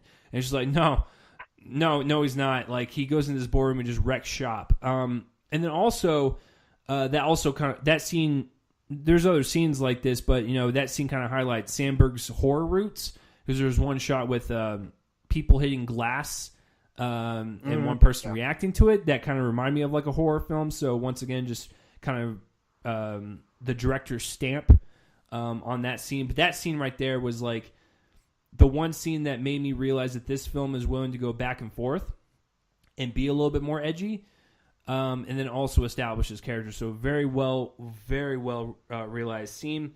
And then all the other people in the movie, I'm not going to say much, but there's some cameos.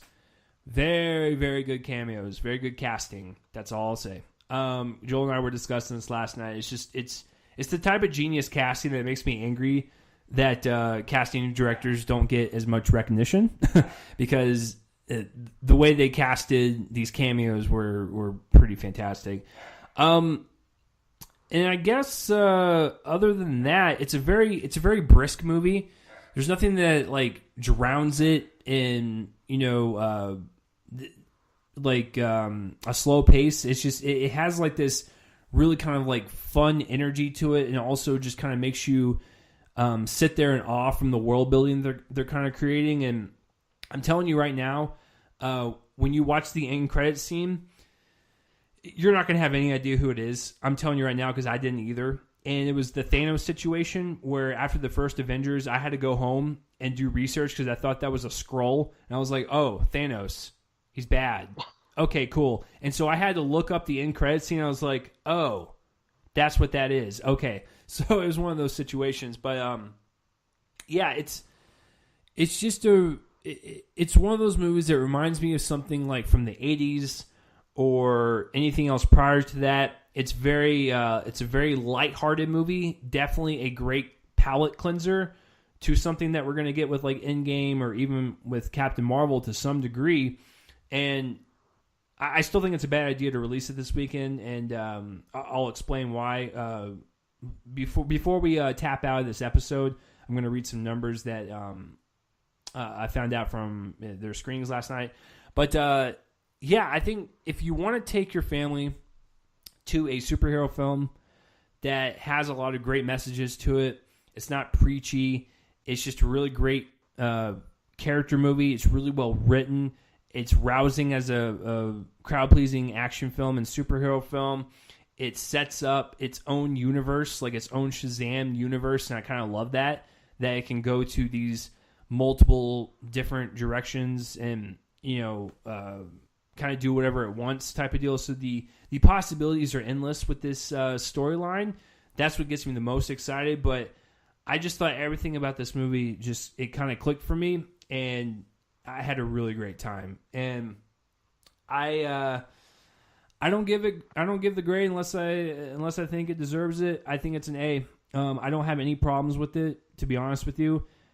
There might be like some awkward lines of dialogue with humor that may not come across well to some people, because I know that there were pockets of my audience that just was not enjoying some of the humor. But I think comedy subjectiveness aside, I still think people will enjoy this movie, even if you aren't like a comic book fan or you're looking to take your family out to see something. I think this is the movie to do it, and I'm comfortable with giving it an A. I really had a blast with it. I only have a complaint. I literally have a complaint as a fan. If you're going to announce Dwayne Johnson as Black Adam, what seems like 100 years ago, can we not at least reference him in the movie or something? This is his universe now. So if you're going to announce him back in, I think it was like 2014 or 13, and he hasn't been anything since, he's an executive producer on Shazam. This was your opportunity to do something with this character to where it didn't even have to be the end credit scene, but just like his name, like on a piece of paper or a book, or when Billy's talking to the wizard, anywhere. I don't understand like why you couldn't do that, but that's not nothing to do with the movie. That's just me being a crying fanboy. But yeah, I think as a movie as it stands, definitely one of the best in the DC universe for sure. I'd say it's a top 3. If you want to talk about the incarnations from Man of Steel until now, definitely a top 3. So that is my thoughts on Shazam. And it's my top 1 of the DCEU. This movie blew me away. I think that in many, many ways, it's one of the best superhero movies I've seen in a long time, about being a superhero, what it means, and the lessons you learn along the way. I know that suddenly makes it sound like an after-school special, but it's not. It's such a well-rounded movie, and I think that that's the perfect word to describe this. There's a bunch of comedy. There's a really touching story about family here that surprised me. I mean, it's also about the harsh realities of family, what family technically means, who your family is, and who your family, if they're blood, really is. And there's a lot of harsh stuff that goes on with his journey to find his mother. And I think that I really appreciated all of that. And that's really at the heart of this. Particularly when it comes to the ending, and we won't get into that. It involves those cameos that you said. What that scene means, the build up to it, the acts that the people take that are involved in that scene that lead to the cameos. It's all meaningful, and it all has a place in the movie's theme. It's not just trying to build a base of actors for a big climax. It's not just that, although it works as that. There's much more going on underneath the surface there, and again, it's basically everything you said, honestly. But you're so right in that casting Shazam is crucial to this movie, and they have struck the mother lode. I think that this is probably it reminds me of seeing Chris Hemsworth as Thor for the first time. There's an endless amount of charm here to the actor playing the character and to the character. Also the character, because he's a 14-year-old kid who thinks he's on top of the world at first, is kind of sometimes a douchebag, and so I think that Levi is able to play those notes as well in this big suit that's essentially the kid's ego brought to life. He's the id. He's the id of this guy's personality. And I think that if you cast an actor who plays way too much to the room, who plays it way too theatrically, then you turn off the viewers. And if you have somebody who plays it with too much of a wink in his eye, I think that you have this. I think that you do the same thing. You run into the same problem. And so now, because of Levi and the way that he plays this role, it's perfectly pitched between kind of a big theatrical performance and just a big comedic performance. And those are two very different things to me. And I think that is striking the balance between those two kind of states is really important. He basically is, as Mark puts it, our friend Mark, and that's who Chase was referring to. Mark Dusick has this as his first 4-star movie of the year. And he basically said that Zachary Levi plays him as an affable fool. That's what he does. And that's the most important thing that you can do for a role like this, because it's a 14-year-old kid in a body that's suddenly about 3 times as big as his real body, becoming a hero and using that to, first kind of be the celebrity around town, making small saves, but mostly just causing nonsense to occur, like what he does with a bus, for instance.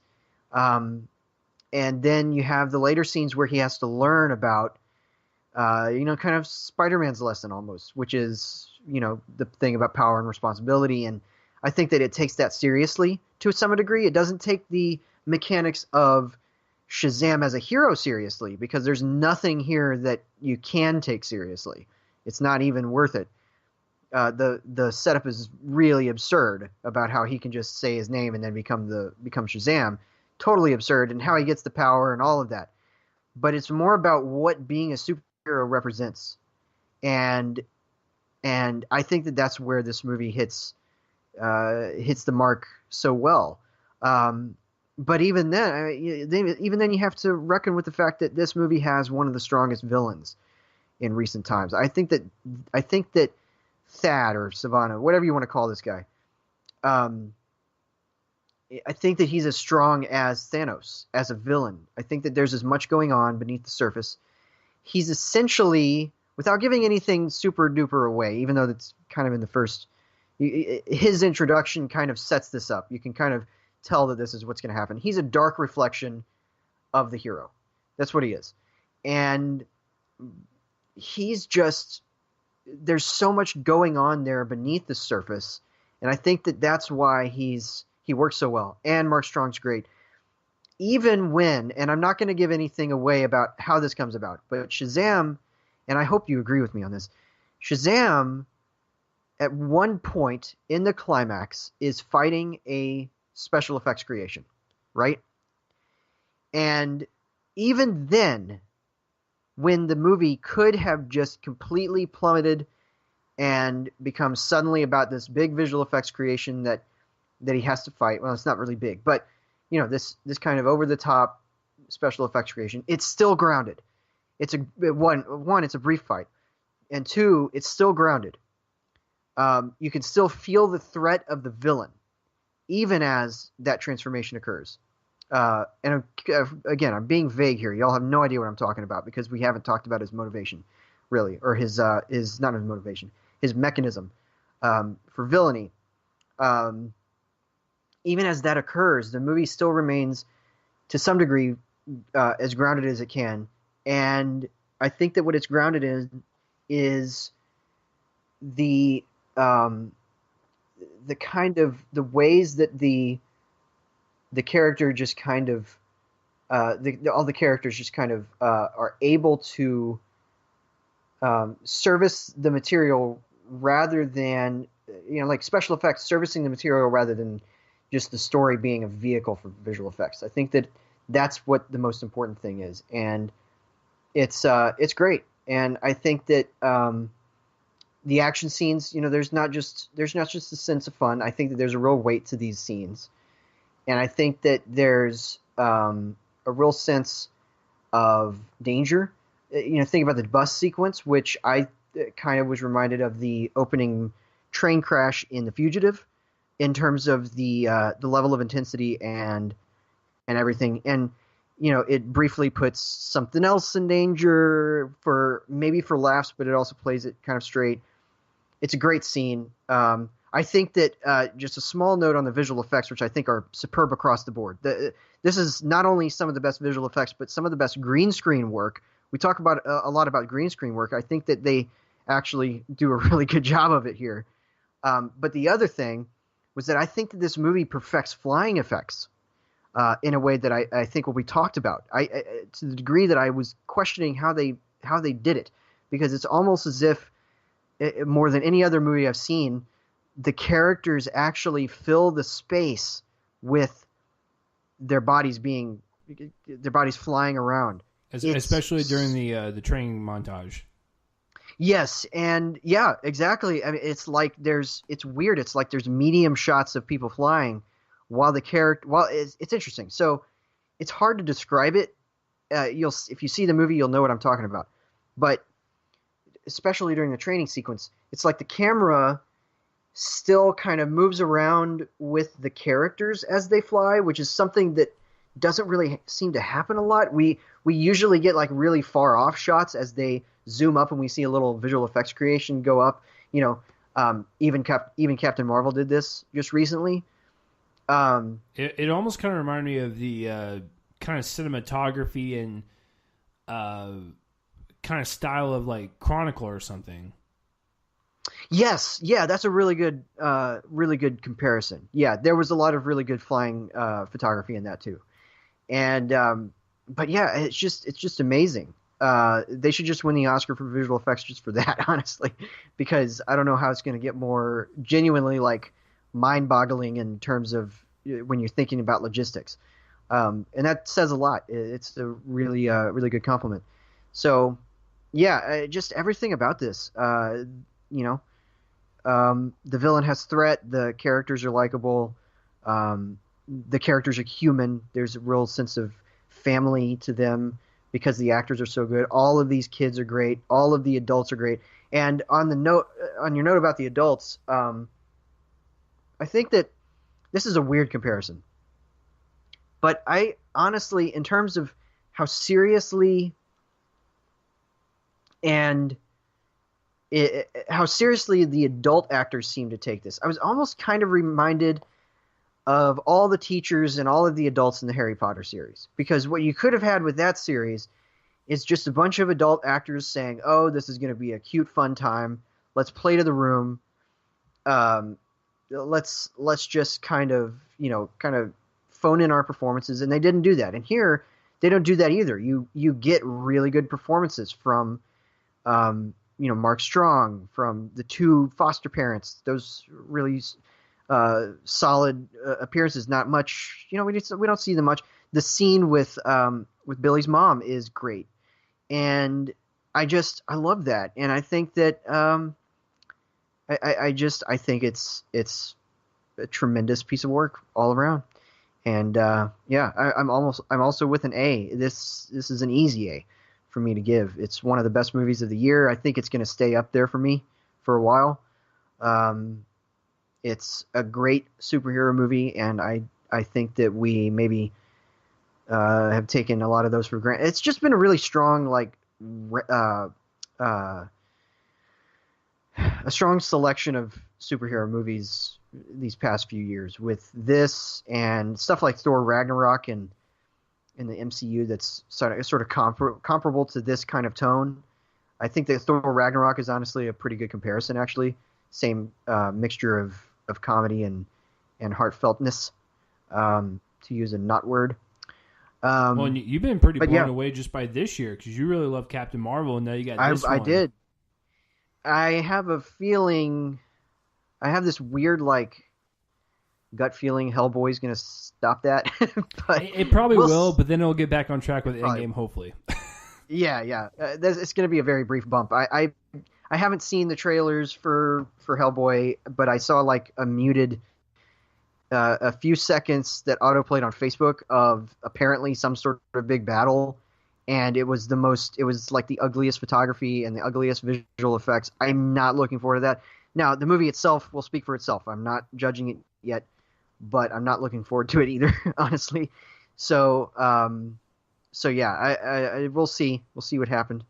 What happens here, and anyway, so big fan of this one though, and I think that it's probably going to stay somewhere near the top of the year for me. I can't wait to it's going to be freaky if by the end of the year we're all talking about Shazam as being you, me, and Mark, and maybe another person, if anything, talks about this movie being on all of or most of our top tens. It's going to be strange. It's just going to be strange to think that. Because I never would have thought this before seeing Shazam. I never would have thought that I would like it this much. And I do. It's a great piece of work. So A's for both of us. Definitely avoid this one. I'm kidding. But definitely go out and see this one. Great. To Joel's snarky joke over there, please go watch it. This movie's not doing well. I think it suffered from the same problem as what was it? Love, Simon, where it had so many like preview screenings leading up to its release that didn't really do that well. Shazam had like 3 to 6 like showings 2 weeks ago, and it made a lot of money back then. And I have seen online, and I can even tell you from experience just from last night, our theater was half full.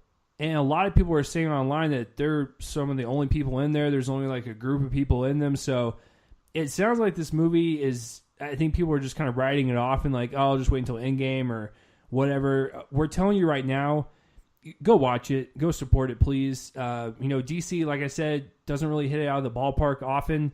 This is one of those cases. So please get this movie to $1 billion, and maybe we can get it to the same level as Aquaman, because I don't think that one deserved $1 billion. So, do that one instead. Yeah. Yeah, for sure. Alrighty, folks. So, surprise, I have brought back my old thing, the best films of a particular year. And in this case, it's going to be something that I accidentally closed. So hold on one second. Well, as you're finding that, if this is your first ever like episode listening to the show, what we've been doing since the start of the year, it's 2019. We have one more. This is our final year left in the decade, and so Joel wanted to kind of go over our top 10 films from years that were not displayed on the show, and so that's what we're kind of doing each month at the top of the month. Or at least with me. Right. So for the uninitiated who are listening to this for the first time, I joined the show back in March or April or whatever of 2017.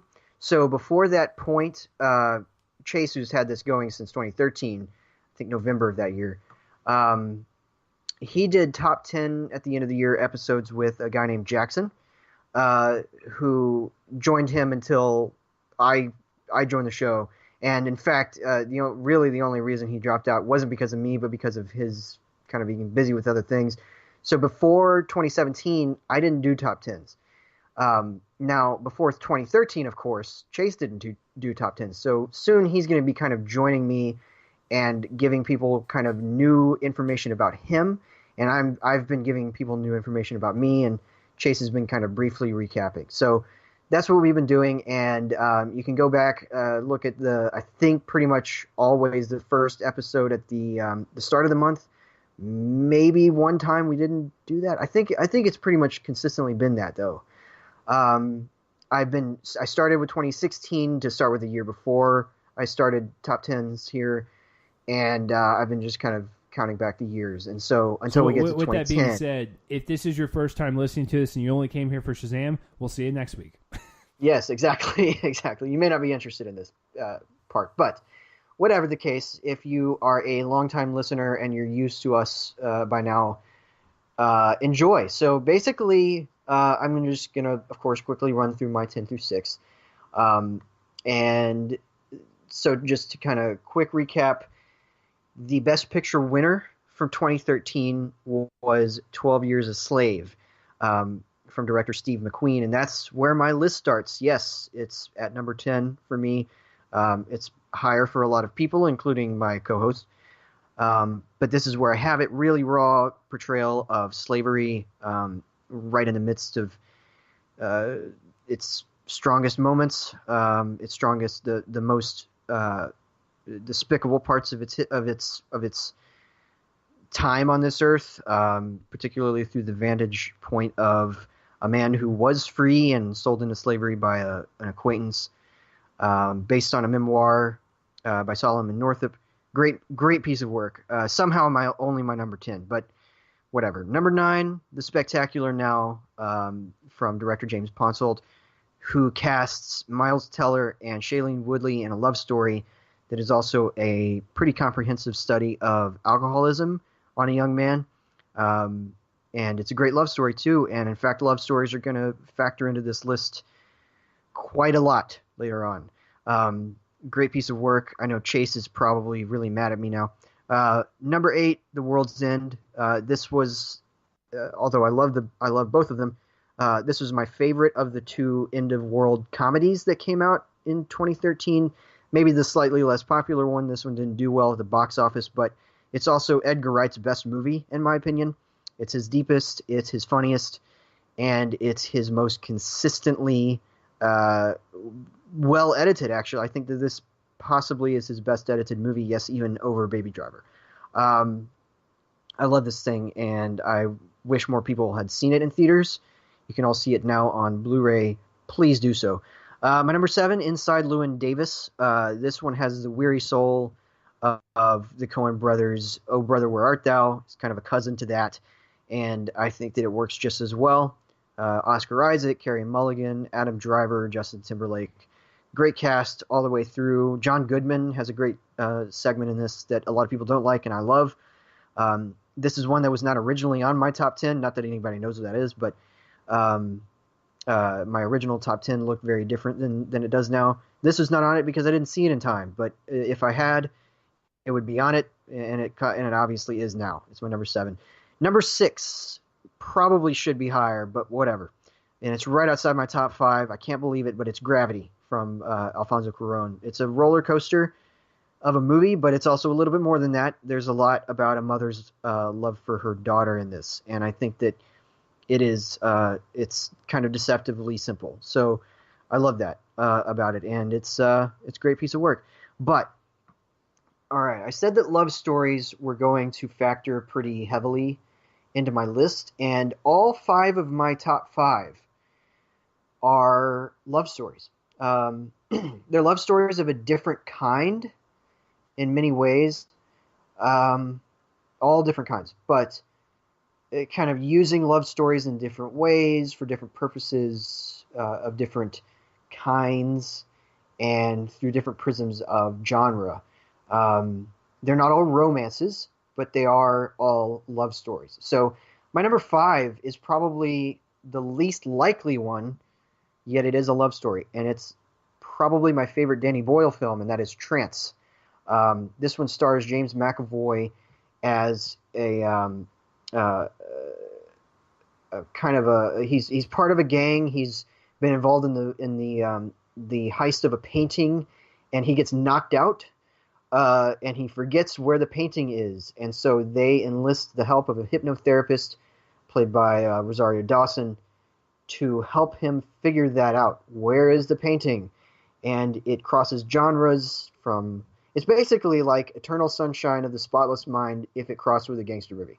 That's pretty much how I like to describe this, although it's also beyond any sort of description, particularly because of the fact that a character played by Vincent Cassel, who's originally positioned as the villain of the piece, is made to be deeper and more human as the film goes on, and he ultimately has equal kind of screen time as McAvoy and Dawson do. I think that this film is beautiful in a way that is incredibly, just vividly beautiful. It's got great cinematography by Anthony Dodd Mantle, who also shot Slumdog Millionaire. He works a lot with Boyle. And, but yeah, I was just blown away by this movie. It's probably my pick for the most underrated of 2013's films. It doesn't seem like a lot of people saw it, and more people need to. So my number 5 is Trance. My number 4 is a culmination of probably the greatest cinematic love story of a long time from now, backward, and that is Before Midnight from director Richard Linklater, which of course followed Before Sunset in 2004, which followed Before Sunrise in 1995. And once again, we get Celine and Jesse, played by Julie Delpy and Ethan Hawke, both screenwriters on the project with Linklater. And once again, we have Linklater. The next year after this, he released Boyhood, and which is his big, long 12-year project. And now here we have the culmination of, or what we think is the culmination. There could be more movies of this, but for right now, it's a trilogy of movies that are incredibly meaningful about love in a very real way. And it's interesting what this movie's trying to examine too, because as our friend Mark Dusick put it in his review, if Before Sunset was about whether or not love could survive a long period of absence, this movie is about whether love can survive a long period of presence. And I think that that's pretty profound. Um, it goes to darker places than this series was known for, because it introduces kind of ideas of cynicism into this relationship, and I think it's incredibly beautiful. And it's also just incredibly beautiful to look at. I think it's probably Linklater's best made movie. In terms of the cinematography, the editing was on point in a way that I thought maybe a little looser in the earlier movies. And yeah, Linklater's just one of the modern masters. I love the guy. My number three, okay, so people are probably going to scoff at this choice because it's an incredibly popular movie, and people kind of allowed the quality of the movie to disappear into the hype surrounding it and its major song. And people are probably knowing where I'm going with this. But my number three is Frozen, which I think is the best film in the modern era of Disney. This comeback, Renaissance period, whatever you want to call it, that they've had, that started with Tangled and continued on with Wreck-It Ralph and then further continued with this. I think that this is the strongest film. It's a movie about sibling love. Again, love story, but not a romantic one, although it does use romantic love in some aspects of it. But I think that this movie kind of is sneaky in the way that it redefines the entire idea of one true love, kind of true love's power to make everything right. Because here it lies in the love between siblings, ultimately, rather than the love between a prince and a princess. And I think that, in fact, it also twists that, and it makes what initially seems like a prince-princess story into something a little more ominous when we see the true colors of the prince.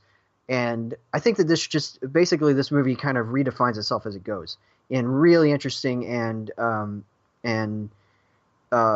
very lasting ways that people have since kind of underestimated because of the fact that it has so many songs that are so popular, especially Let It Go, which had so much airwave and airtime, whatever. But I think it's better than that. I think it's one of the best films of that year, and the best animated film of that year for me. So there's that. And then my number two, another love story, this time between two young women, and it's a 3-hour epic called Blue is the Warmest Color, which I have every knowledge of the controversy that has arisen out of this movie since it released, particularly surrounding the director's treatment of the actresses in question, Léa Seydoux and Adele Exarchopoulos, the latter playing the lead role of Adele. I know all of that. It does make me uneasy about the production of the movie, but whatever the case, we have a movie to watch, and the movie itself is great. It's a great sprawling examination of an entire arc of love, which I think is every bit as kind of groundbreaking in its scope as the Before trilogy, and every bit kind of holds up to any one movie in that series. Clearly, I think it's slightly better in a way that I put it higher on a list than Before Midnight. I think that everything about this, particularly the last scene between these two lovers, is heart-wrenching, and I love it. I love every second of it, and all of 179 minutes. It's a long movie. It's not an easy sit sometimes. There's a lot of explicit sex. There's a lot of heartbreak. And there's a lot of the main character being kind of a blank slate in terms of emoting. But it is a real rewarding sit if you are willing to go through it. So love that movie. It's my number two. However, and I'm going to try to say this sentence in as non-weird way as possible, but maybe there's not a way to do that. The best love story of 2013 was between a man and his computer.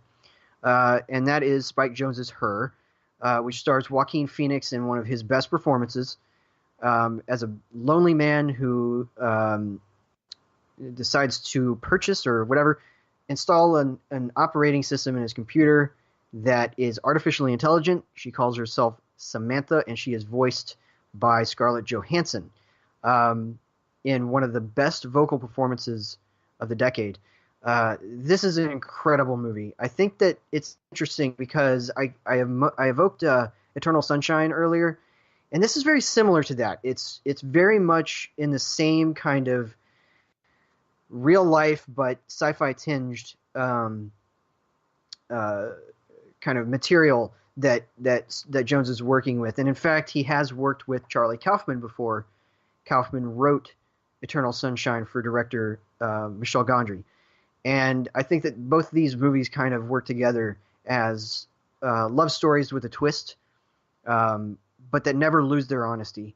And that's why it just kind of blew me away. And it's also, I don't even know if you knew this, Chase, about this movie, but it's also amazing that you have Phoenix interacting with Scarlett Johansson when, in fact, he did not interact with Scarlett Johansson.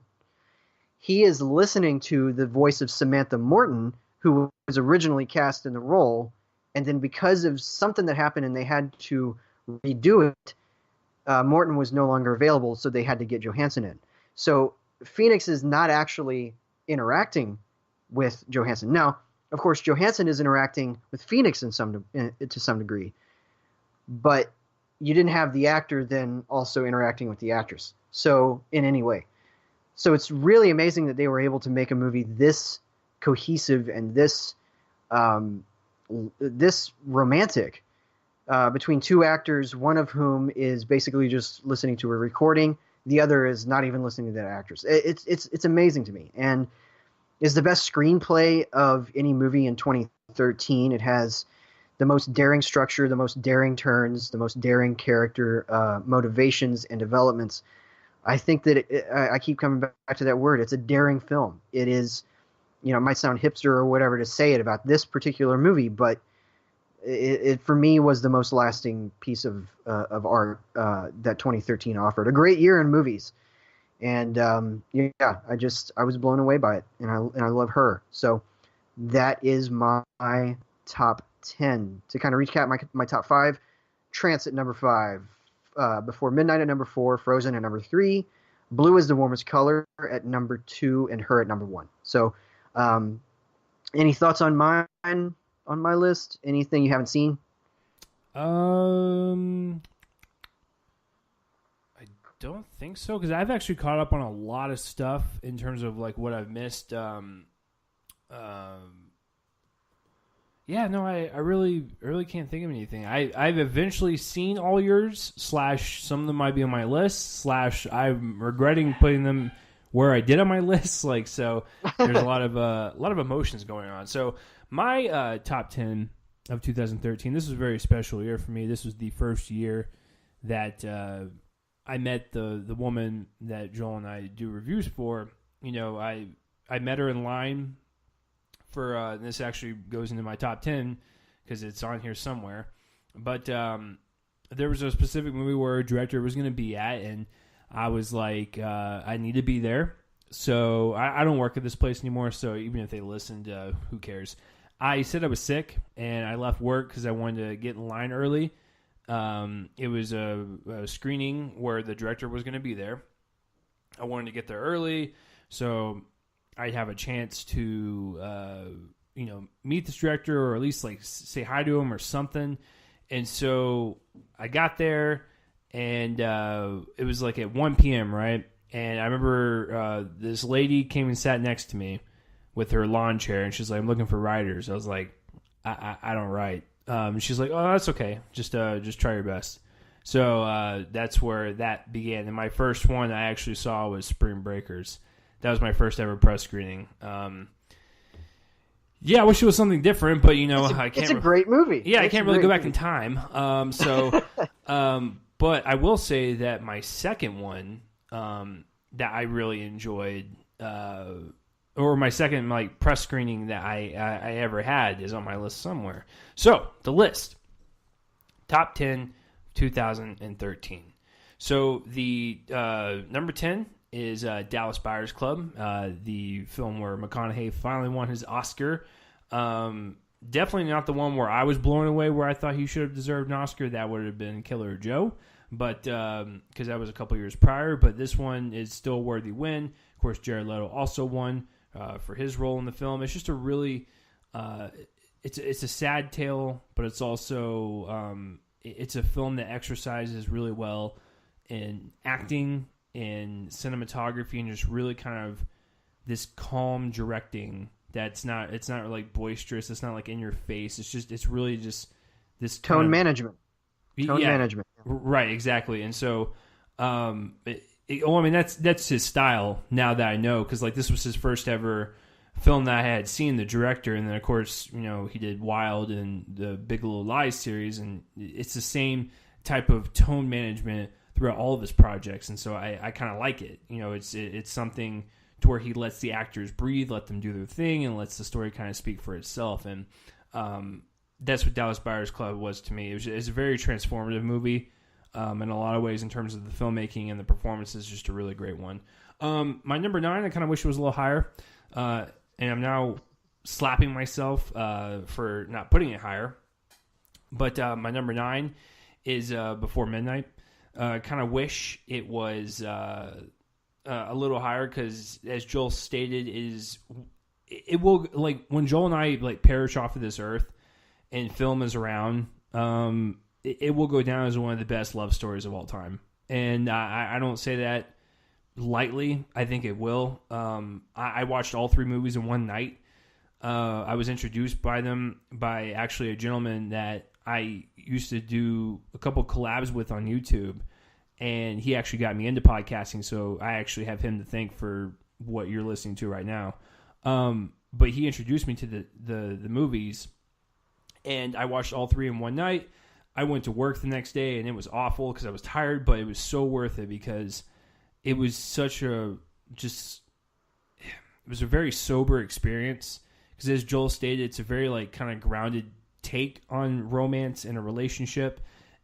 All 3 movies are like 99% dialogue. It's just people talking. That's all it is, but that's what makes it so human and so grounded. It's just people going back and forth, having these real conversations, and it's written in a fictitious world. So it's just like, you know, it's kind of amazing that Linklater can make movies like this, and that I think Joel is correct. He's one of the best of our time, hands down. Oh, yeah. And he actually hails from our state, so he still has his home down in Austin. I think he still has his studios down there, so he still rocks it out just a couple hours away from us. Number 8, I got to go with Gravity. It was a visual spectacle when I watched it in theaters, but seeing Alfonso's work before that, I knew it was gonna be more than just a visual treat. Yes, it is impressively shot by Lubeski. The CGI and green screen work is breathtaking, but it's also just a really great kind of survival tale. It's a really great urgent tale. You know, this is a film that kicks off within the first 10 minutes of its problem, its conflict, and they have to get going or they're going to die. And it's a very rousing experience.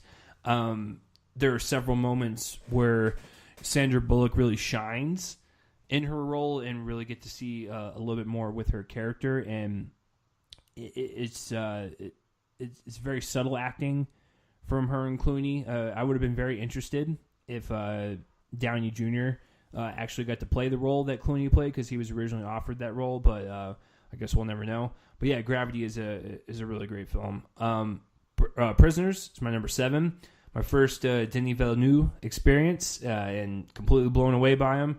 And then of course seeing, you know, Enemy and Arrival and Blade Runner and all that stuff. He's just so good. I can't stand the fact that he did a film before Prisoners, but he kind of exploded with Prisoners, and he just kind of came out of nowhere in terms of where I saw him. And then I can't believe he's that good. But Hugh Jackman, Jake Gyllenhaal, setting aside the fact that his name is Detective Loki, everything else about that movie is fantastic, to the very dirty kind of like grungy cinematography where it just feels really dark and disturbing. It feels like one of those true life murder tales that you would listen to on a podcast or something. It just has that kind of like overall kind of like dread and feel to it. The acting is off the charts. It's shot by Deakins. It's beautiful at the same time while it's also disturbing. It's a really great kind of murder mystery type of drama. And you know, for all those people that have never seen Hugh Jackman outside of his X-Men films. This is one of those ones where I would direct to you and tell you that he is really good at what he does, and it's not just the comic book stuff or even he's a powerhouse in this thing. Because he's desperate. He's trying to find his kid, and he goes to lengths where you understand why he's doing it, but he's doing it in a very wrong way. You're right. It's a very like powerhouse kind of desperate performance for his character, and it's really great. Number 6 is Mud. McConaughey making here on the second time. Well, I mean, he's got 3 of them on here, but this is the second one, and a story where 2 kids find this guy on this island named Mud, played by Matthew McConaughey, and one of the kids is played by Ty Sheridan, and that's the first time most of us were introduced to him. He also hails from Texas.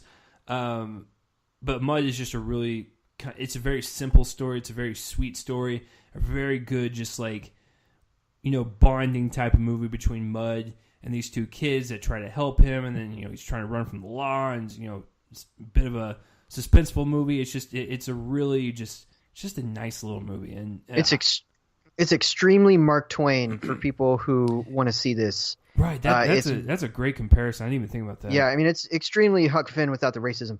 Without the racism. Yeah, thank you for that disclaimer. It's great. Even when it becomes a movie about characters pulling out their guns and shooting at each other, it is rich. And this is probably the one that maybe should be on my list, honestly. I adore Mud, and I need to see it again. I haven't seen it in a while. I applaud you for this choice. I love this movie. So yeah. Anyway, go ahead. It's fantastic, and if you ever want to see like young Ty Sheridan act, like there's one particular scene where he breaks down, and I'm like, this is a kid and he's acting. This is fantastic. Mud is a great film. Number 5 is Short Term 12. This is my first introduction to Brie Larson, Lakeith Stanfield, and Rami Malek. And actually John Gallagher Jr. This was kind of like just an assault on new upcoming acting in the best way possible. I was like, wow, this person's good. This person's good. There's just too much to process. But this is a story about, Brie Larson's character and her boyfriend, Gallagher Jr. They are kind of in charge of this foster place, and they have to deal with the day-and-day kind of task of taking care of them, and a lot of them are going through puberty, and some of them might have suicidal thoughts, and Lakeith Stanfield's character, he's turning 18, so like they have to let him go. He doesn't know where to go or what to do. It's just a really great film about kind of that system, the fostering system, and how even though like these kids, it's really hard for them to find a place and all that stuff, like the people that take care of them too, like they're heroes in a way of like, being there for these kids that have nobody to begin with. And so it's just a really great drama. And I believe if it's still on there, do not quote me on this. It might be on Netflix still. So please check it out if you want to see Brie Larson and all them before they won their Oscars. All right. So number 4 is 12 Years a Slave. This one and Birth of a Nation, and it's 100% because I'm white. Definitely one of the most uncomfortable experiences I've ever sat through in the best way possible, because I love when films can show how like just nasty our history is. And, I have to sit there as a white person. I'm sure Joel felt some type of way while watching it too, where you're just like, wow. Like it kind of just hits you in the face, and you're just like, I can't believe this actually, was allowed and it went on and everything. It's just insane. But you want to talk about Steve McQueen as a filmmaker? He really likes to pull out like these kind of like emotional, like groundbreaking performances out of his actors, whether it be with this or Shame or even Widows. Like even with something as Widows, like that's a heist film, but like he still was able to get like class A like performances out of these actors, and it's the same way with this one. I think it was the first time I was introduced to Chiwetel Ejiofor on a broad scale like that. Blown away by his performance. Same here. Right. Same and here. I understood that he was like in Serenity and Firefly. He didn't watch those shows and movies, sorry. But he was phenomenal in this, just to see where he started and where he ended up. And just the toll it took on his character was just absolutely devastating, but also very, very happy in a sense, because he did get to finally be with his family, even though he 12 years away. Like, it's just, it just, it makes me cry just thinking about it. But, all the people in it, they're definitely white. Most of them are disgusting. And it's some of the grossest, like, type of performances I've seen in a while. Not because I hate the actors. It's because their characters are so gross. Michael Fassbender, like, his character is one of those ones I don't even like to talk about because it's really just heinous. But he is so convincing that I remember hearing a story about when they would shoot the movie, he would go back with, like, McQueen and probably the producers and stuff. And he said when he watched the dailies, like, he couldn't even do it. Like, he said it was so bad. And this was also the film where Lupita Nyong'o was also introduced to most of us. She won an Oscar for this film. It's a very haunting film. Beautifully shot, very tenderly acted. It's just, it's a powerhouse of a film. And, I think if you are white, I think you should feel guilty to some extent watching these movies, because if you don't, then there's probably an issue with you. But I did feel uncomfortable, like, with this one and Birth of a Nation. I say both those because they both kind of came within a couple of years apart, and it's a unique experience because a lot of white people will not watch these type of movies. I understand why, but it's a very unique experience to watch that, realize that we have a disgusting stain on our history, and then you kind of look around to see, like, who actually came to watch the movie and just get everyone's kind of reaction to it. It's very surreal to watch these type of movies. Number 3 is the movie I skipped work for. It was The Place Beyond the Pines. I actually got to meet Derek Cianfrance, which was really cool. Because I told him straight up, I said, you and Ryan Gosling got robbed for Blue Valentine. And he was like, oh, thanks, man. Because, Michelle Williams was the only one nominated for that movie that year. So yeah, everybody was stunned by that, by the way. When it happened, I haven't seen Blue Valentine, I know. I've seen this and Light Between Oceans. Everybody was stunned by that Gosling didn't get in, because people were thinking that if she got in, he got in, and then she got in and he didn't get in, and people were like, what? Yeah. So anyway, go ahead. That's not to take on Michelle's performance. Like, both of them are extraordinary, and they work together. They're in almost every single scene in the movie, like, together. So that's kind of shocking to me that it didn't get it. But it's a really great one if you haven't checked out Blue Valentine. Now, The Place Beyond the Pines is a very different story. I would say it's like a pass the baton type of epic where we focus on one story, something happens to the character, but it still ties into the second story, so to speak. So they're not short stories, like separate stories. It's one long movie, but whatever, like, the consequences of the first story kind of affect the people in the second story, because they are tied to the people in some way, shape, or form. And so it's kind of like this epic drama. And, you have Gosling, you have Eva Mendes, who, before the other guys, I hadn't seen her in a movie in seemed like 30 years. And now granted, I realize that she's married to Gosling now. They have kids and stuff, so he's primarily doing all the acting and all that stuff. But, Ava, get back out there.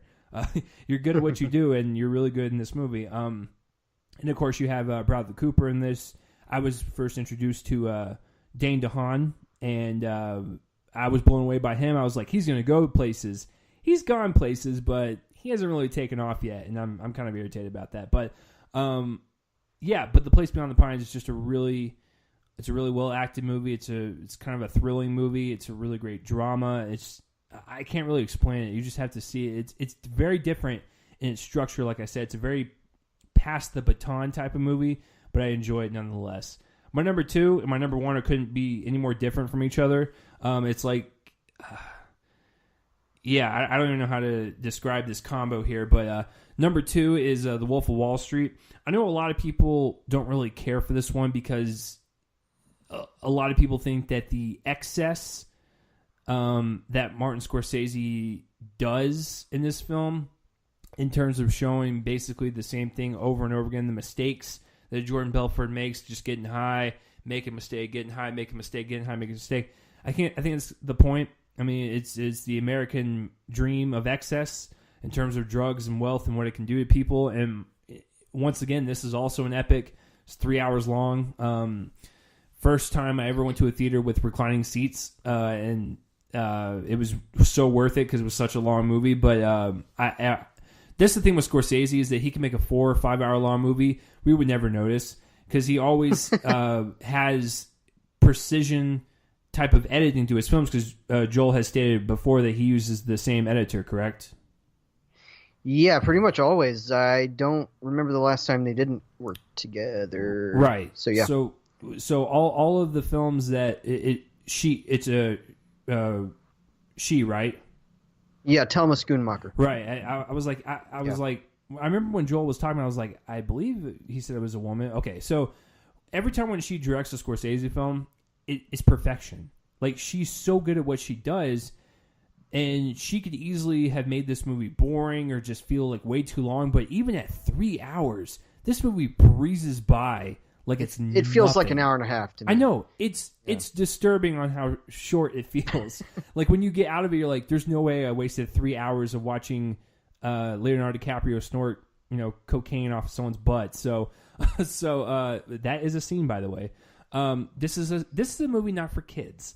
This is definitely it's so interesting to me that people had a problem with the excess, because when Scorsese does one of his character studies, and that's what this is about, well, really anybody, it doesn't have to be just a historical person. The movie tends to be kind of an examination of how excess has ruined their lives. And so right. he's it's almost destruction. always, it's a destruction. They're self-destruction, and pretty much always is that right back to Raging Bull. And so even that movie is excessive, if you want to call it that, because it's very, very it's got very showboat editing. None of this is supposed to be like criticisms of Raging Bull. This is all observations, but it's showboat editing. It's black and white photography when it doesn't technically need to be. It just is, and it's more striking that way. So it's a work of excess, right back to Raging Bull. And so when people say that, I don't know, like, they understand what they're talking about. I don't think now, there are movies. Martin Scorsese's in his 70s. Like, whatever decision this man makes, I will most likely trust him on his decision to do whatever he wants, because he's so used to his craft by now that, like, how could you be like, oh, why did he do that? It's like, nah, he has a reason. He's got a reason for it, and this is a movie alongside what a lot of people call faux-sazy, but I think it's great, is American Hustle. Those two movies are kind of in the with Mud, like right outside my top 10.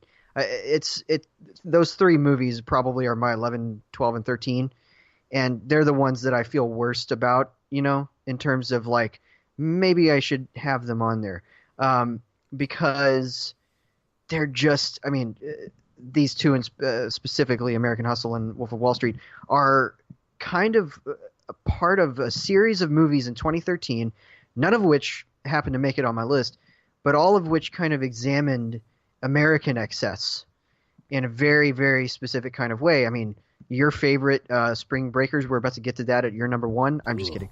I'm kidding. But Spring Breakers definitely did that, though. I don't think that you can deny that. No, it definitely did. You had It's just a matter of, if you whether appreciate it did it well or not. Right. I did. I know that you didn't. And it's one that I totally understand that about. But also Pain and Gain from Michael Bay. I love that movie. I know that a lot of people don't. The Bling Ring, to some degree, probably a different era of excess than the others, or a different kind, a different source of it. but certainly within that vein. Side Effects, I think, it even has a bit of that. All these movies were movies that I really appreciated, really liked, and yet none of them made it on my list. I don't know how that happens. You'd think that at least one of them would, but maybe it's like a 10-way tie outside my top 10. So yeah, that's where I am. It was a that's tough where year. I am with Wolf of Wall Street. Yeah, it was a tough year. Like, I saw Wolf of Wall Street was the last thing I saw, so I had to take something out, push stuff down. Like, it was very hard to do. But a lot of people, not just because it's recent or whatever. A lot of people I talked to that year that saw Wolf of Wall Street, they're just like, wow, that was like one of my favorites. Like out of Scorsese's filmography. So it's kind of amazing to me that even to this day he can still make movies that will be hailed as rewatchable to some people, and classics and stuff. So that's awesome. But my number one was the second press screening I ever did, and believe it or not, my first two were A24. First one was Spring Breakers, and the second one, Joel has already mentioned, is The Spectacular Now. Just like with Joel and Lady Bird, I have a soft spot for romance films. And to be honest with you, if I were to redo this list, I would push it down to 3, and I would put Her and Before Midnight before it. But we're going to be talking about 6 years ago, Chase, because this is what I put.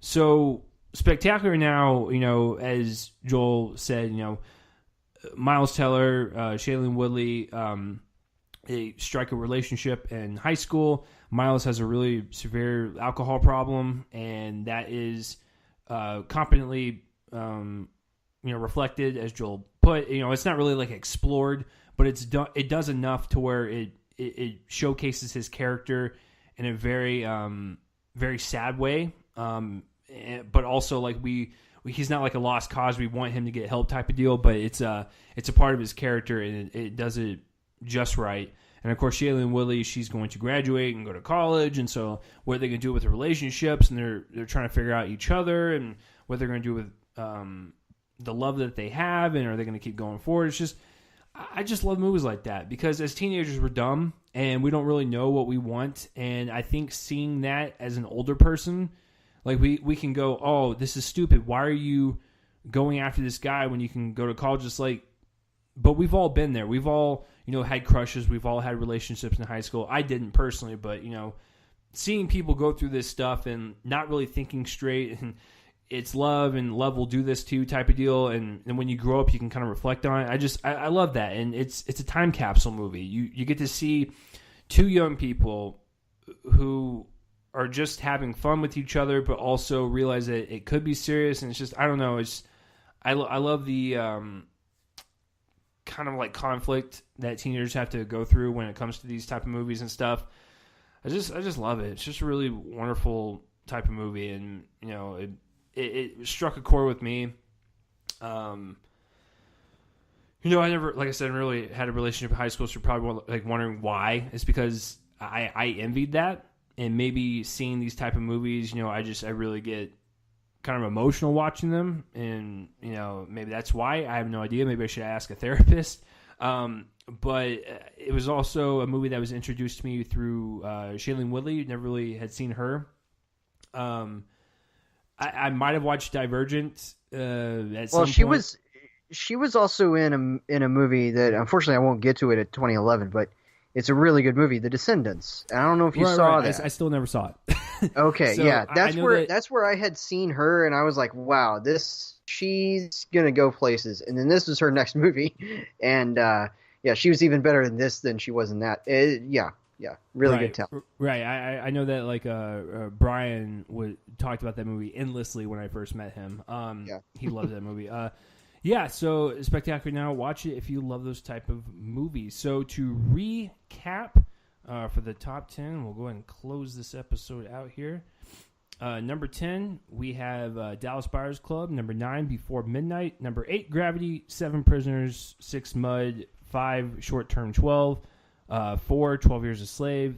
3, The Place Beyond the Pines.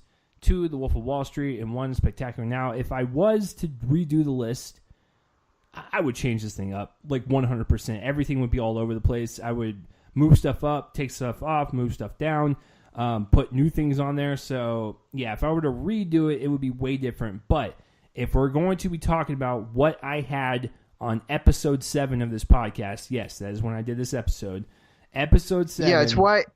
Yeah, it's why I have to basically just kind of lock down a list that I'm vaguely proud of, and then recognize that it's going to change up a lot because I'm pretty confident in this list. I love these 10 movies. I think that they're accomplished, but Mud could be on there any day of the week, and it could be anywhere on the list. Well, really. it's like what you and I discussed. Like, we mature, we see things differently, and movies will strike us differently. And as you and I were talking beforehand, like, you and I are getting better at criticism and stuff, so we're starting to see more things, and it's very interesting to see us both evolve and be like, man, why was this on our list? Like, we were idiots. So and then it'll be cool too, because of course this is all building up to again, for those uninitiated who are still listening to this, we're trying to build up to doing like a 2-part, kind of top something of the decade.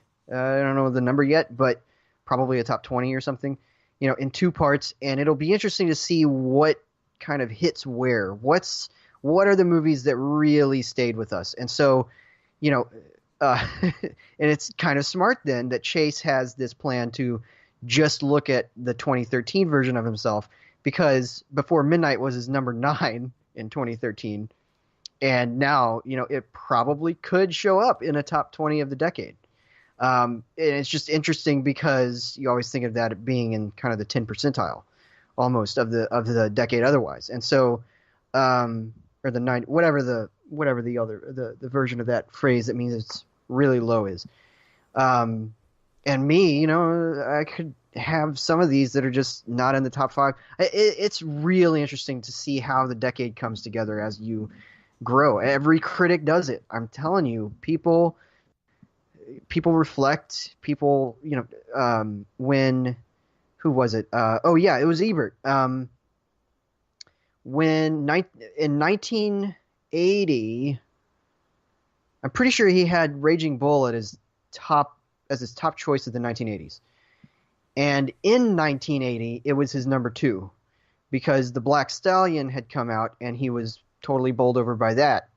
But whenever he made his top 10 films of the 80s list, The Black Stallion wasn't on it. So it's both about how you felt in the moment. And so for Chase, in the moment, Before Midnight was his number 9, and that's where he put it, because numbers are meaningless on a top 10. And then now, obviously he's saying that it would be somewhere near the top or at the top of a list like this. And so that means that it's got a greater chance of being somewhere on a top whatever of a decade, nearer the top. And it's just fun seeing how all that shakes out. But in any case, yes, this is the end of this episode. We went a little longer on this than I anticipated, but next week our episode review is going to be on Hellboy, the new iteration of the comic book character with David Harbour. Not super excited, although I'm excited to see it with you, Chase, because we'll be seeing it together. Well, and also tell the lovely listeners the next 2 episodes we will be in the same room. So we don't have to deal with any connections or anything. Yeah, exactly. We'll be doing our Hellboy review and I think our big episode about the festival altogether. So really fun, going to be great. And then of course the week after that is Avengers Endgame. So it's a big month. It's great. I'm so excited for this month. So all right. So if you're looking for my writing, you can go to joelonfilm.com. I should have reviews this week of Shazam, as well as The Best of Enemies, which I see tomorrow, Pet Sematary, which I saw last night, and a movie called An Acceptable Loss, which I just recently caught up on streaming. So should have reviews of those. And then you can follow me on Twitter at Real Joel Copling. It's REEL Joel Copling. That's JOEL. COPLING is my last name. And then you can follow my stuff on Letterboxd. I'm pretty active on there at J Copling. And I think that's pretty much it. If you want to follow my writing during the festival, within the next couple of weeks, go to DallasMovieScreenings.com. I'll be pairing with Chase on the movies we see to review them. So that's where I am. Chase, what about you, sir? Yeah, if you guys want to follow me at Twitter, it's at RealChaseLee. And, of course, this podcast has its own Twitter page, at RealMeInPodcast. And, of course, with this show, whether you're listening on CastBox, iTunes, Spotify, iHeartRadio, wherever, please spread this around and let people know what is up. I did post 3 mini reviews this past week, if you missed them, of Diane, Storm Boy, and The Wind. 3 films that were sent to me for review. I went ahead and reviewed them, so they're on there. This coming week, between this episode and the Hellboy episode, I will have a mini review of Little and Mary Magdalene, so that will be a lot of fun. Keep a lookout for that. But that is this week's episode. Joel, it's been fun, but you're right. This is gonna be a fun month. I can't wait. So this is episode 271 of the Real Me and Colney Movie Podcast. I'm Chase. That is Joel over there. We'll see you guys next week for Hellboy episode 272. You guys are awesome. Stay cool. Peace out. I gotta find out a better outro. Bye. Bye.